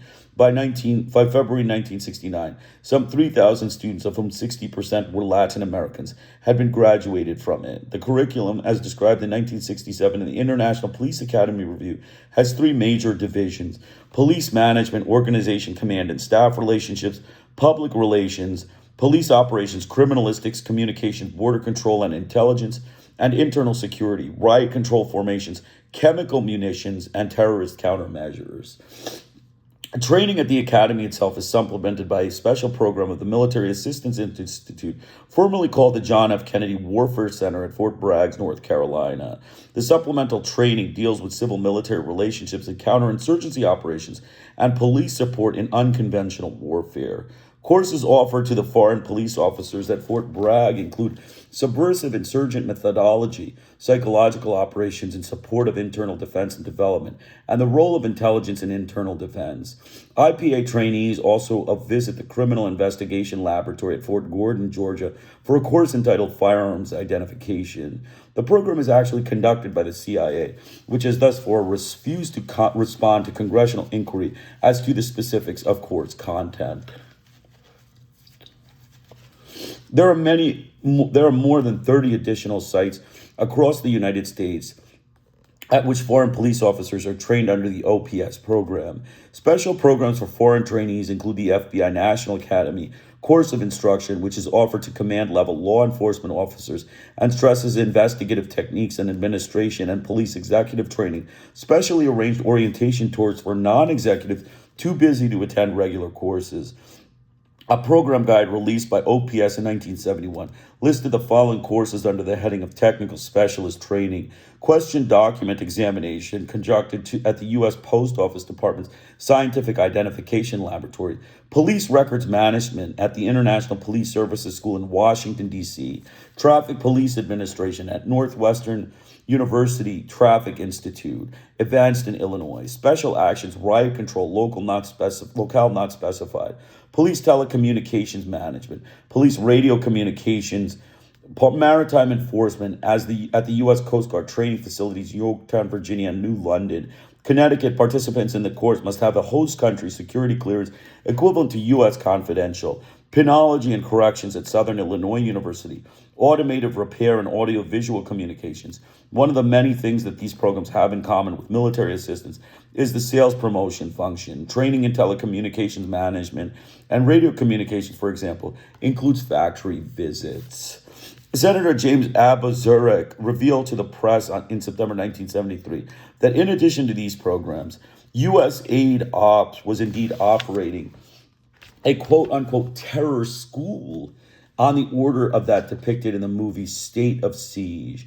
Assistant Administrator Matthew Harvey conceded in a letter to the senator that since 1969, CIA bomb and booby trap experts have been assisting aid and training foreign police in the construction, use, and countermeasures against homemade bombs and explosive devices at the Border Patrol Academy in Los Fresnos, Texas. According to Harvey, the course was developed in response to requests from U.S. embassies for this kind of training.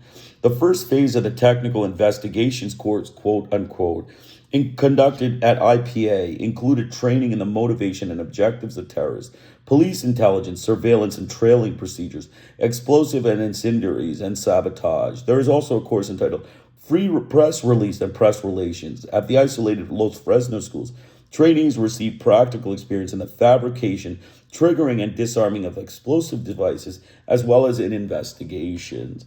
Documents obtained by Senator Abazurek indicate that most of the 165 policemen who had been trained at the school, including 6 from Brazil, were of countries under military rule. Senator Abazurek was assured at the time of 1973 inquiry to aid that the technical investigations course had been terminated, but he reported to the Senate in June 1974 that the course had been revamped and had resurfaced in Edgewood, Maryland, as prevention and investigations of contemporary violence.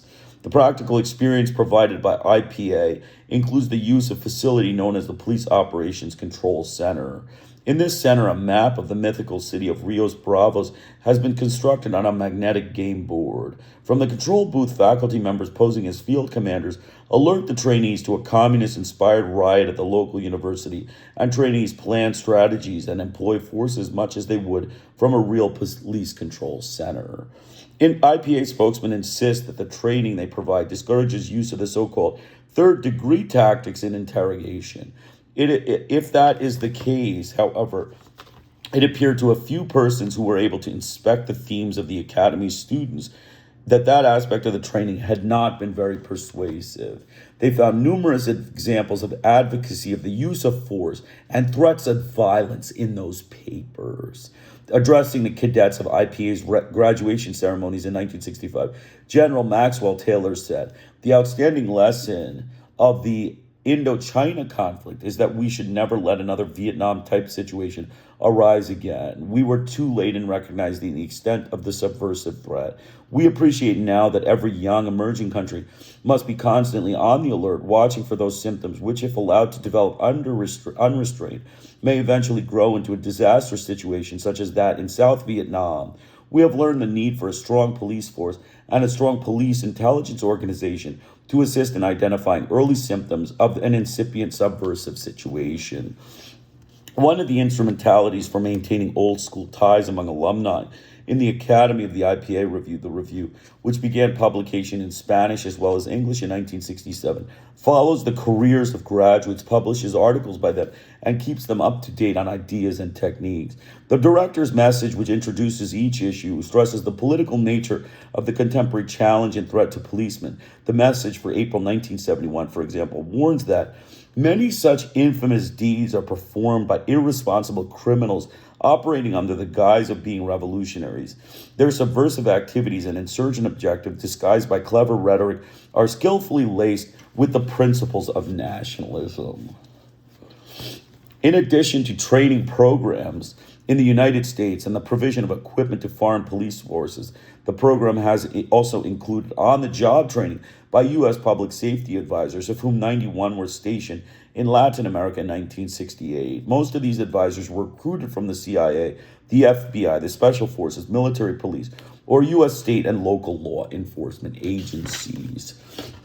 Brazil has been the recipient of by far the largest amount of assistance under the Public Safety Assistance Program in Latin America.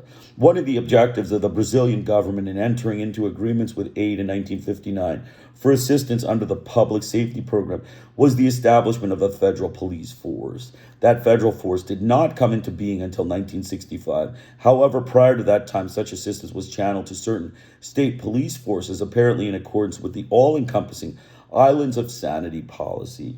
Since 1965, additional states have been included in the agreements, but the trend has been toward an ever-increasing proportion of aid to the new federal force. The objectives of the program, described by aid in a 1961 review, were to strengthen Brazilian capacity to maintain law and order, control civil disturbances, and preserve internal security.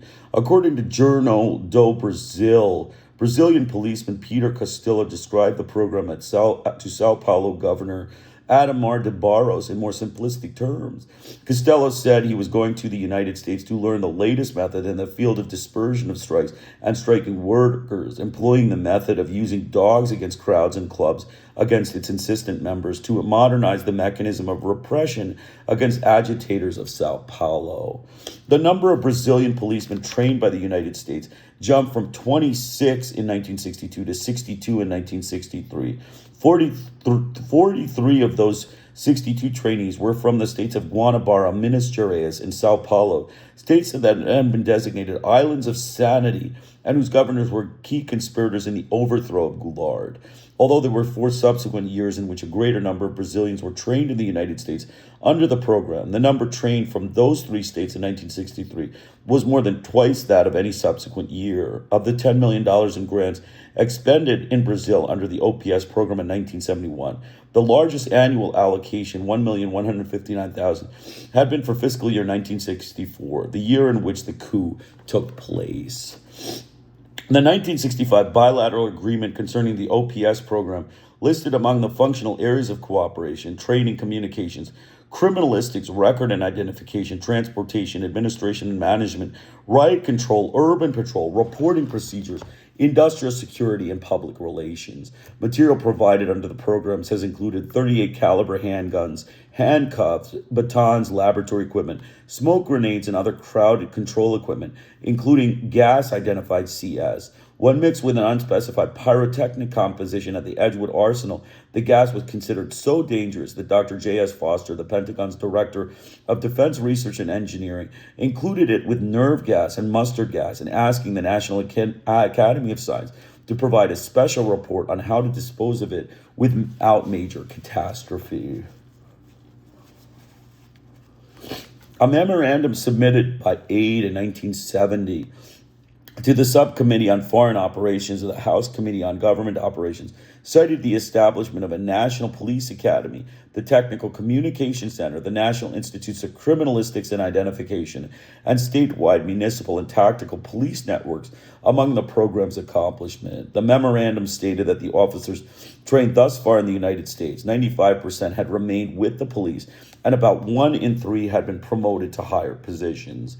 Aide further asserted that such trained officers actively support in-country training programs in the operation of improvement efforts of the public safety program. Johnson Monroe of the Washington Office of Public Safety Program informed the author in late 1970, however, that the public safety program would be cut back as Brazilians took over the direction of the programs currently underway. The Brazilian peace were indeed going forward with the expansion of their own programs modeled after their U.S. counterparts.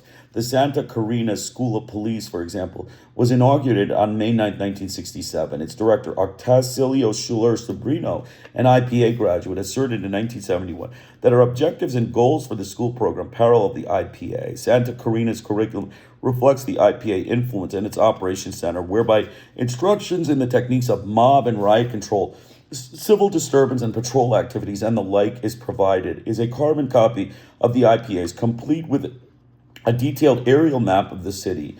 In this era of social revolution, Schuler declared the police should constantly revise and upgrade its technique and operation plans.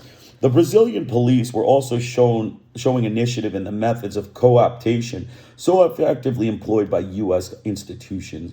An article in the IPA Review, for example, describes an experimental program of police training for Brazil's unintegrated Indians. Colonel Jose Ortega, commander of the military police of the state of Minas Gerais, and as an IPA graduate, was approached by the Ministry of the Interior and asked if the military police could provide a basic law enforcement training program for selected tribe members. Colonel Ortega signed an agreement with the Interior Ministry whereby 85 members of 5 tribes from the state of Goiás, Paramaranhão, and Minas Gerais were to undergo a 3-month training program at the Military Police Academy in Belo Horizonte.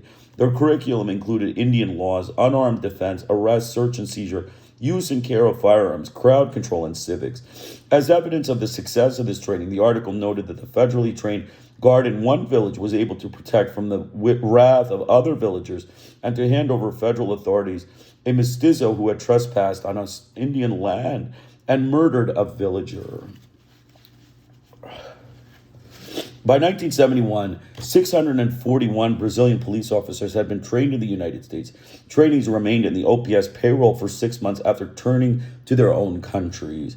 It is interesting to note that in 1969, the year when U.S. economic assistance was suspended for a few months in cosmetic protest against the dramatic tightening of the dictatorial news signified by the dissolution of the Congress in December 1968 and the promulgation of the Fifth Institutional Act, the number of Brazilian policemen brought to the United States for training almost tripled that of the previous year.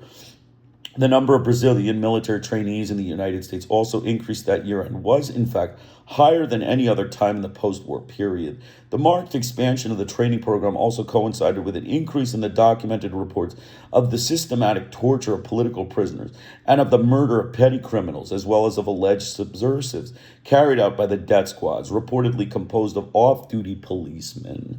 Governor Nelson Rockefeller, as President Nixon's special envoy in Brazil and other Latin American countries in 1969, was uninformed, unconvinced, or unconcerned about these reports. Rockefeller recommended that training program, which brings military and police personnel from the other hemisphere nations to the United States and to training centers in Panama, be continued and strengthened. He added the U.S. should respond to requests for assistance of the police and security forces of the hemisphere nations by providing them with the essential tools to do their jobs. Accordingly, the United States should meet reasonable requests for the other hemispheric nations for trucks, jeeps, helicopters, and like equipment to provide mobility and logistical support for these forces for radios and other command control equipment for proper communications among the forces and for small arms for security forces. As an OPS press release in early 1970 indicated that the office continued to take a broad view of what police operations should encompass. It noted that most countries possessed a unified civil security service, which in addition to regular police include paramilitary units, which have as their primary mission maintaining internal security. The public safety programs are focused in general on the developing within the civil security forces a balance of one, a capability for regular police operations, and two, an investigative capability for detecting and identifying criminal and or subversive individuals and organizations and neutralizing their activities, and with three, a capability for controlling militant activities ranging from demonstrations, disorders, or riots through small-scale guerrilla operations. A total of 210 U.S. public safety advisors served in Brazil from 1959 through 1970 at an average annual rate of 20 per year between 1961 and 1970. One of those who served in Brazil in the late 1960s was Dan Mitrone. His death in 1970 at the hands of Uruguay's bold urban guerrilla organization, the Tupamaros, brought upon the OPS program some unwelcome publicity. A committee of the Uruguayan Senate had found some months before Mitrone's death that torture was being systematically practiced on political prisoners, and Alejandro Otero, former chief of the Uruguayan Police Service of Investigation and Information, confirmed in an interview published by the Journal do Brasil what the Tupamaros had charged, that Mitrone, who had been serving in Uruguay in the previous 2 years, had used torture in his work.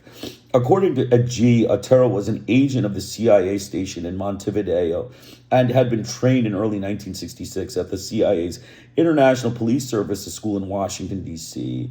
The CIA had been largely responsible for the establishment and expansion of the Public Safety Assistance Program in Uruguay and had one of its officers, Bill Cantrell, under the public safety cover.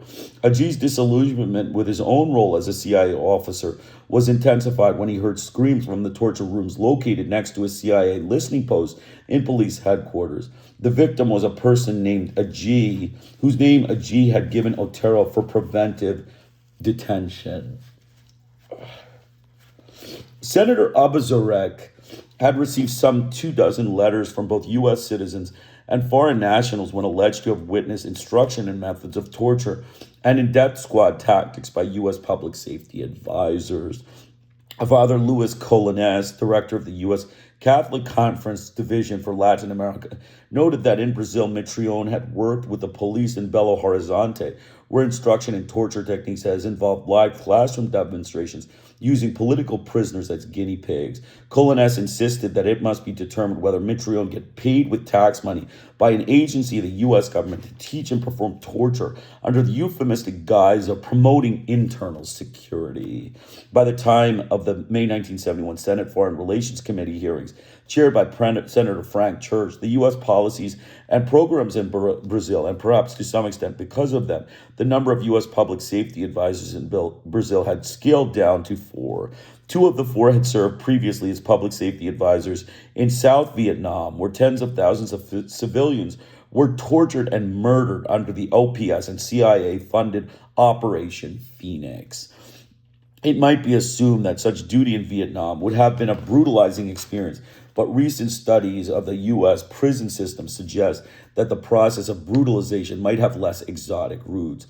For perspective, it might be recalled that in response to the exposure by Representative William Anderson and the tiger cages, quote unquote, of South Vietnam's Con Son Island prisons, aid spokesman reassured the American people that conditions there were no worse than in some U.S. prisons. Likewise, in 1971, a Brazilian translator for aid visiting her son, who had been paralyzed by torture, was told by a Brazilian officer guarding him, "Do you think that the police in other countries don't beat their prisoners? Even in the USA," it goes on, "because it was with them that we learned how to do it." And General Vernon Walters, in discounting the reports of systematic torture in Brazil, told this author in 1976 that if he went around visited U.S. prisons, he could give me a splendid dossier on torture in the United States. Anthony Russo of the Rand Corporation, indicted with Daniel Ellsberg in the celebrated Pentagon Papers case, stated in an interview, "I have finally understood why we torture people in Vietnam, because we torture people here. American advisors to the people who run the prisons in Vietnam are retired wardens, retired policemen, retired highway patrolmen, people who work in the so-called law and order field here in the United States." Russo went on to explain, "I know a man who worked for U.S. Aid Public Safety who had been a warden here in the United States. I used to try to talk to him and get some reason out of him concerning the prisons, the condition of the prisons in Vietnam. He would always come back to his experience with prisons in the United States. He was trying to get across to me that convicts are scum. He said, we go to all this trouble to keep them in prison when we should take them out in a ship and drop them out at sea. Just throw them overboard.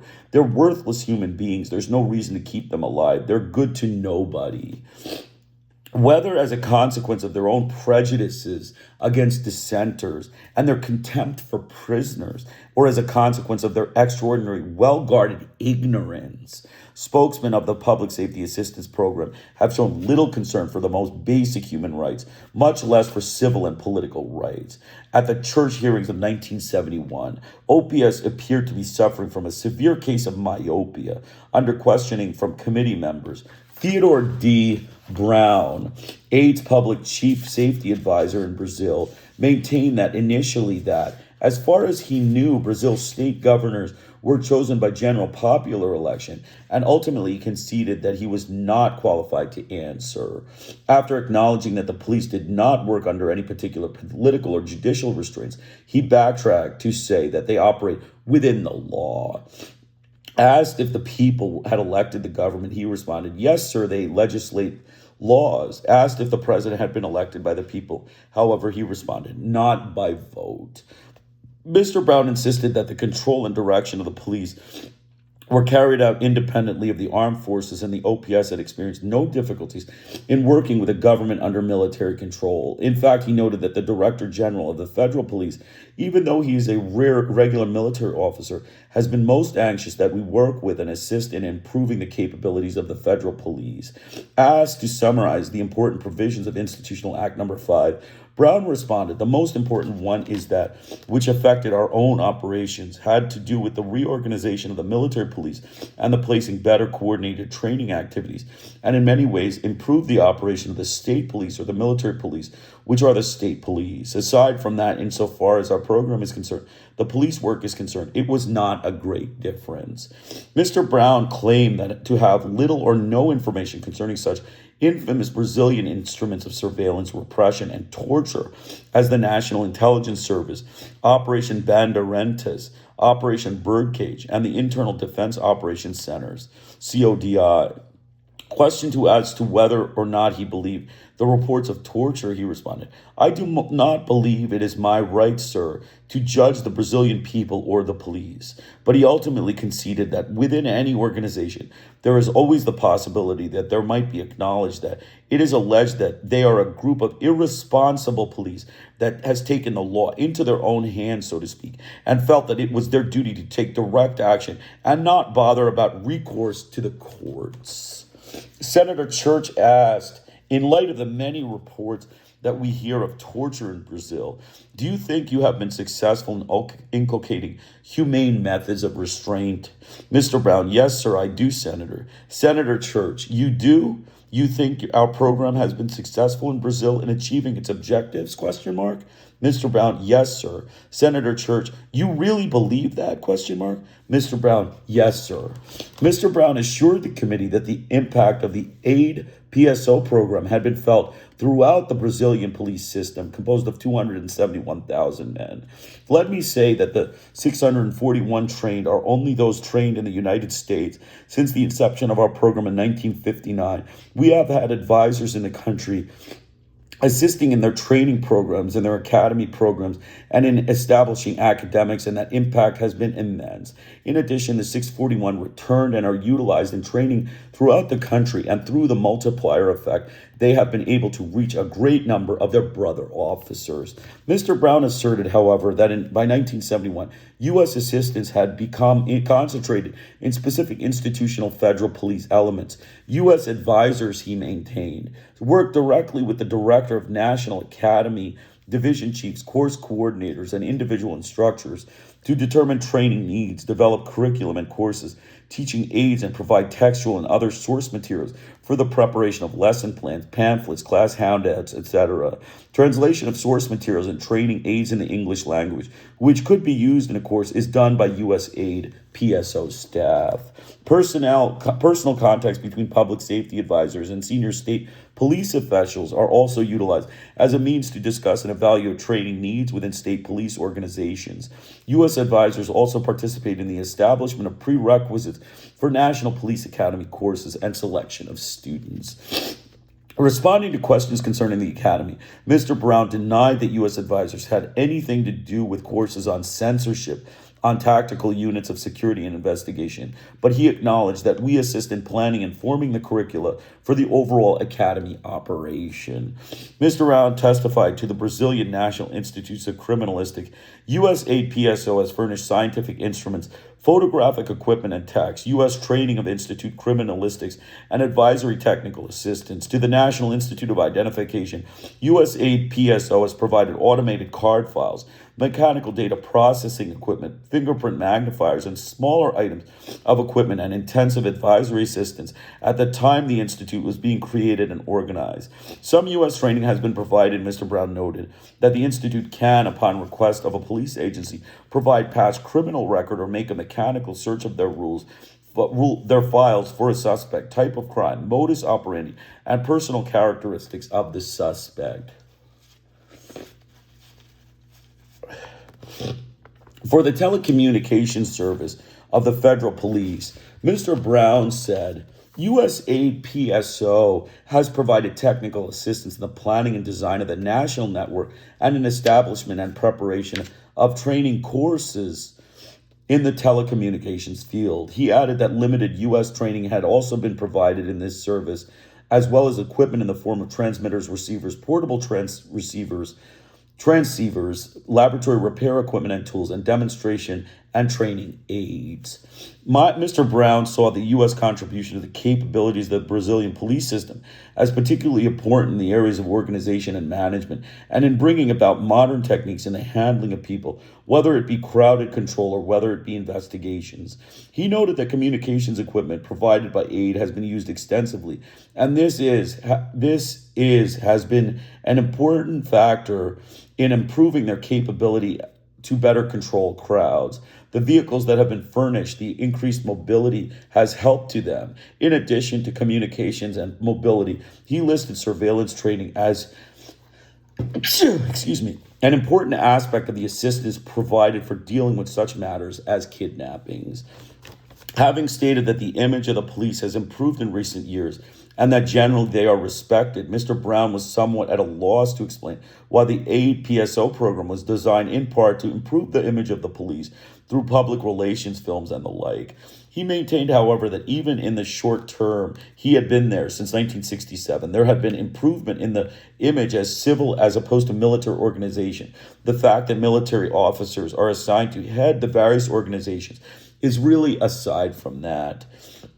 Responding to Mr. Brown's assertion that he would feel safer on the streets of Rio than those on Washington, D.C., Senator Church asked, if that is the case, then how is it that we are so well qualified to instruct the Brazilians on adequate police protection methods? Mr. Brown insisted that the police of Brazil have come a long way in the past 10 years in changing from a military concept of rule to civil police concept. He said, we have had and now have communications equipment that is second to none in the world. And by demonstrating the value of communications, I think it has been most helpful to them. He conceded, however, that they are approaching right now very fast a full capacity indeed to train their own people. OPS reported to the Senate Appropriations Committee that its program in Brazil amounted to $5.1 million in fiscal year 1972 and $3.5 million in fiscal year 1973. The proposed budget for fiscal 1974, tucked away under the category of re-education, was $3.9 million. Hearings on foreign assistance and aid programs appropriations for fiscal year 1974 before the Senate Committee on Appropriations included the following exchange relating to educational grants in Brazil. Senator Inouye, do the figures we have been talking about include funds for public safety programs? Mr. Burbaum, yes, that is correct. Senator Inouye, if you look at page 15 of our report, the direction of this committee in the matter of reporting, it says, and I quote, obligations or expenditures under the public safety program should be excluded from its presentation because it is difficult for many of us to consider training officers how to use mace and riot control as being education in the real sense. Senator Abazurek's amendment to the Foreign Assistance Act of 1961 eliminated the U.S. public safety advisors for fiscal year 1974, except in the area of narcotics control.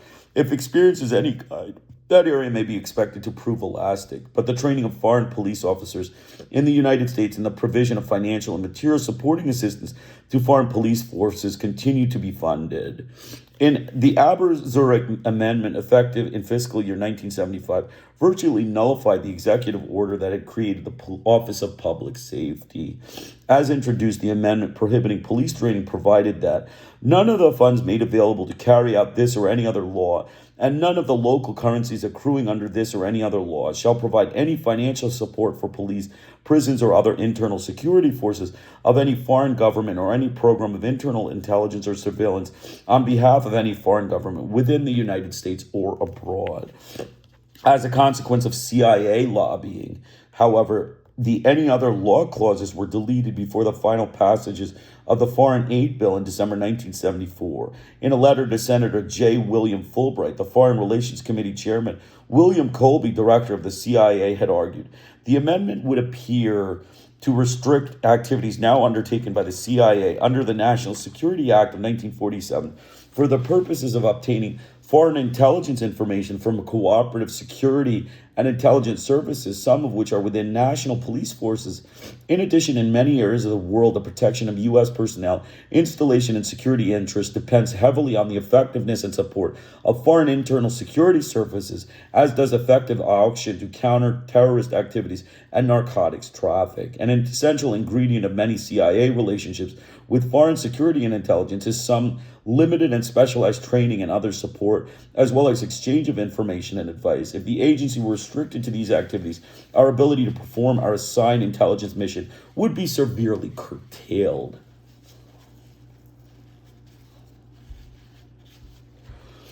In addition to the CIA loophole, the amendment specifies inapplicability to assistance rendered on the authority of the Drug Enforcement Administration or the FBI and under any contract entered into prior to the enactment of this section. Although the precise nature of the relationship between the Public Safety Assistance Program and the CIA is not clarified in Agee's CIA diary, the promotion of the program by the CIA and its usefulness to the agency as a cover for officers, a means of recruiting agents, and a support for station operations and objectives is manifest throughout the book. Nevertheless, CIA liaison with foreign police and other intelligence forces did not begin with and cannot be expected to end with the Public Safety Assistance Program. The Senate Select Committee on Intelligence noted that the CIA, throughout its history, had entered into liaison agreements both for intelligence exchange and for operational support with the intelligence services of foreign powers, and that such agreements had not been systematically reviewed by the U.S. Congress. The committees recommended that the CIA be prohibited by statute from causing, funding, or encouraging liaison services to engage in actions which are forbidden to the CIA. In general, the fortification of a country's police forces strengthens the government that happens to be in power. We have seen, however, that need not be the case. While the government of Goulart was in power in Brazil, the United States used the program to strengthen the police forces of those states whose governors were conspiring to depose Goulart. It was only after the Brazilian military had seized power that the U.S. program was directed toward enhancing the capabilities of the central government. The potentialities of a program for the external manipulation of internal balance of political forces, however, go beyond the short-term selective use of the police to facilitate a coup or tilt the balance in favor of a particular group or faction. The ideological content of the training program may be expected to have the long-term effect of imbibing the police with attitude that they are engaged in a civil war and that those of their own compatriots who advocate redistribution of wealth and power are the enemy. Disregarding those individuals who are by nature sadistic, policemen are more likely to engage in torture and other dehumanizing tactics if they view their prisoners as wartime enemies. Furthermore, regardless of whether the charges of direct U.S. complicity in torture are confirmed, it is suggested here that those who derive their expertise in and orientation toward law enforcement from experience in the U.S. system may be ill-prepared for inculcating respect for human rights. So that's it. That is the end of chapter Redefining Law and Order, chapter 8. So basically, in summary, the U.S. government, the racist, murderous white butchers of the United States, they basically we started by talking about torture. This chapter was basically on torture, police repression, police brutality. That is the standard American government thing. They are police brutalizing whites. They are brutalizing white police officers of murderous proportions. They murder their arrestees. They murder and torture their arrestees. They place their arrestees in, chokeholds and, remove their air supply. They, amputate. These amputations are commonplace among U.S. police, brutal, racist whites. So that's one of the things, nonstop torture of, detainees, torture by the police. The training programs are in the United States. All the torture training programs are in the United States. The racist, white, genocidal, war criminal butchers of the United States government. We even went on a comparison with Vietnam. We spoke about the Vietnam comparison, all of the different Vietnam, the Vietnam training programs. It was much better with Vietnam. They said that, all of the ways that they, were able to take over the police force was through Vietnam. Accordingly, the United States should meet responsible requests for other hemispheric nations for trucks, jeeps, helicopter. Basically all of the military equipment was requested. And the Vietnam type situation arises again in Brazil. The IPA graduation ceremonies, these are police courses in the United States, police courses in sabotage, fabrication, press release, and press relations, fabrication, development, fabrication of the media, the racist white frauds of the United States, have a course on fabrication in the media, another example of the racist fraud whites of Washington and their fabrication, deliberate lie journalism. That's all in here. The technical investigation course includes explosive and incendiary sabotage, surveillance, nonstop surveillance and torture techniques, intelligence, torture through surveillance, in which they surveil and then torture them with all sorts of different, psychological elements of torture. All of that is present in, the United States genocidal technology, their technological torture technology. We talked about police. The chapter's crux was police brutality, police repression of the people, police enforcement of capitalist aims. Capitalist aims are racist, white capitalists are in power. Everyone else is, a generous agent of the state. And if we want to, we will imprison you, we will torture you, we will brutalize you because we are brutalizing white police. And that was the general aspect of this chapter. In addition to that, we talked about the robber barons, Mr. Rockefeller, David Rockefeller. We had a little discussion by Nelson Rockefeller. he made the statement that we should continue police and security forces training for hemispheric nations. This is because the U.S. capitalists want, torture on their, peasants. They want to be able to torture the peasants as they control the resources. Any dissent, they want to, suppress it with immediate murder and immediate torture. This just goes along with their genocidal white racist, murderous American government butchers. They are racist American white genocidal war criminal butchers. So ultimately, in summary, the chapter was on police brutality, white police brutality and repression of its detainees, its training programs for international police officers so that they can, cause torture and, murder of their civilians, know when to act and know how to murder them without getting caught. I mean, basically, this is the U.S. government teaching courses in the United States. And of course, the press, the freedom of the press, the racist fraud capitalist press was another issue. So that's it. That's the chapter. That's, the 50 more pages, basically. We're going to begin with chapter 9, which is U.S. and Brazilian military elites. That's basically, transnational institutional interest will be part 3, but U.S., Brazilian, and military elites. United States penetration in Brazil. I'm glad you could join us today.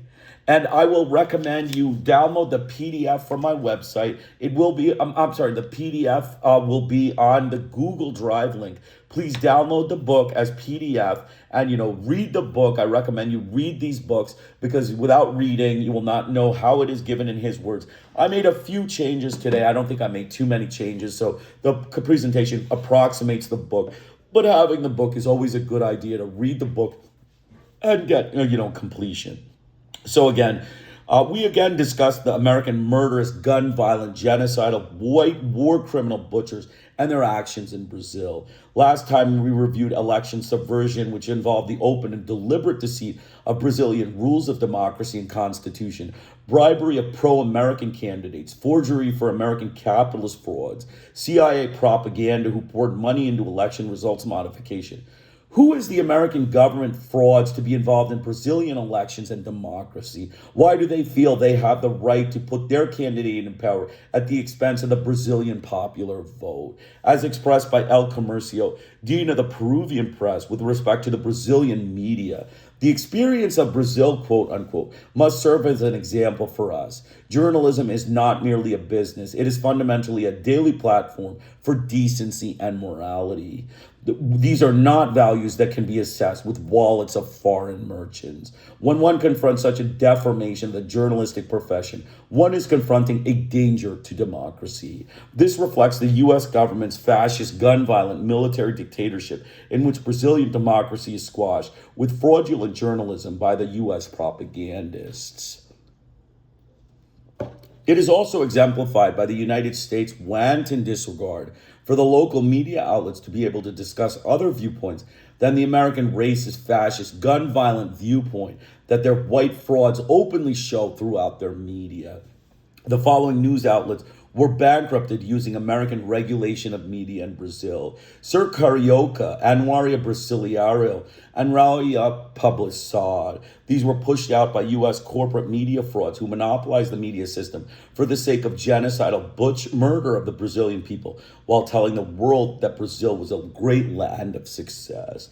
The chapter Leashing the Labor Movement discusses the activities of the U.S. government in clandestine work in Brazil and targeting labor movement leaders for imprisonment, racist murder, and torture. The CGT, or General Workers Command, was abolished following the coup of 409 unions and 409 labor unions. 43 federations and 4 confederations were taken over by the government inventors. By 1966, most of the unions had been purged and returned to dependable hands, quote unquote, meaning military, murderous, genocidal American white war criminal butchers. All of the labor laws designed to protect the people of Brazil were, quote unquote, canceled. Then we discussed containing rural unrest. U.S. agencies promoted programs that discouraged redistribution of privately owned land, despite rhetorical advocacy of land reform. Large landowners and commercial entities of capitalist companies consumed all fertilizer and made available through agricultural assistance. The CIA was also involved greatly in Brazil. The CIA contingent was within the American consulate in Recife in 1960 to 1961, and Pernambuco police, Paraben police sold to the FBI Copies of files on local peasant leaders. The consulate also maintained dossiers and photographs of political Brazilian personalities and coordinated intelligence gatherings and covert operations that led to the coup using Brazilian nationals who were willing to cooperate. They wrecked the literacy in Brazil, destroyed the labor unions, and used torture, murder, and imprisonment generously in subjugating the third world peoples of Brazil, as they have all throughout the world. There was also a rigorous training program by the United States government for the Brazilian police, quote, technical investigations course that involved teaching surveillance, describing motivations for terrorists, using explosive and incendiaries, and taught them sabotage. U.S. police brutality was discussed. Additional U.S. government courses included press release and press relations, with trainees in Los Fresno School receiving practical experience in fabrication of the media. It included interrogation techniques in causing torture and encouraged the use of force by the police against local peasants and threats of violence as methods of law and order, quote unquote. In conclusion, Jan Black notes that disregarding those individuals who are by nature sadistic, policemen are more likely to engage in torture and other dehumanizing tactics if they view their prisoners as wartime enemies. Furthermore, it is most definite that the U.S. government was actively supporting Brazilian torture of detainees and promoting squashing of human rights. So in summary, we can see that the U.S. government, white murderous war criminal butchers, and their white police brutality conducted a fascist colonial campaign in Brazil in which they destroyed democracy, destroyed the journalism and press, and encouraged police white torture and murder in Brazil. So that's it. Basically, it's 2 hours and 8 minutes. Be back tomorrow with the next 50 pages. We'll be done in 2 days. Glad you could join us. Christian Iyer with the Iyer Think Tank in Delray Beach. Have a great day.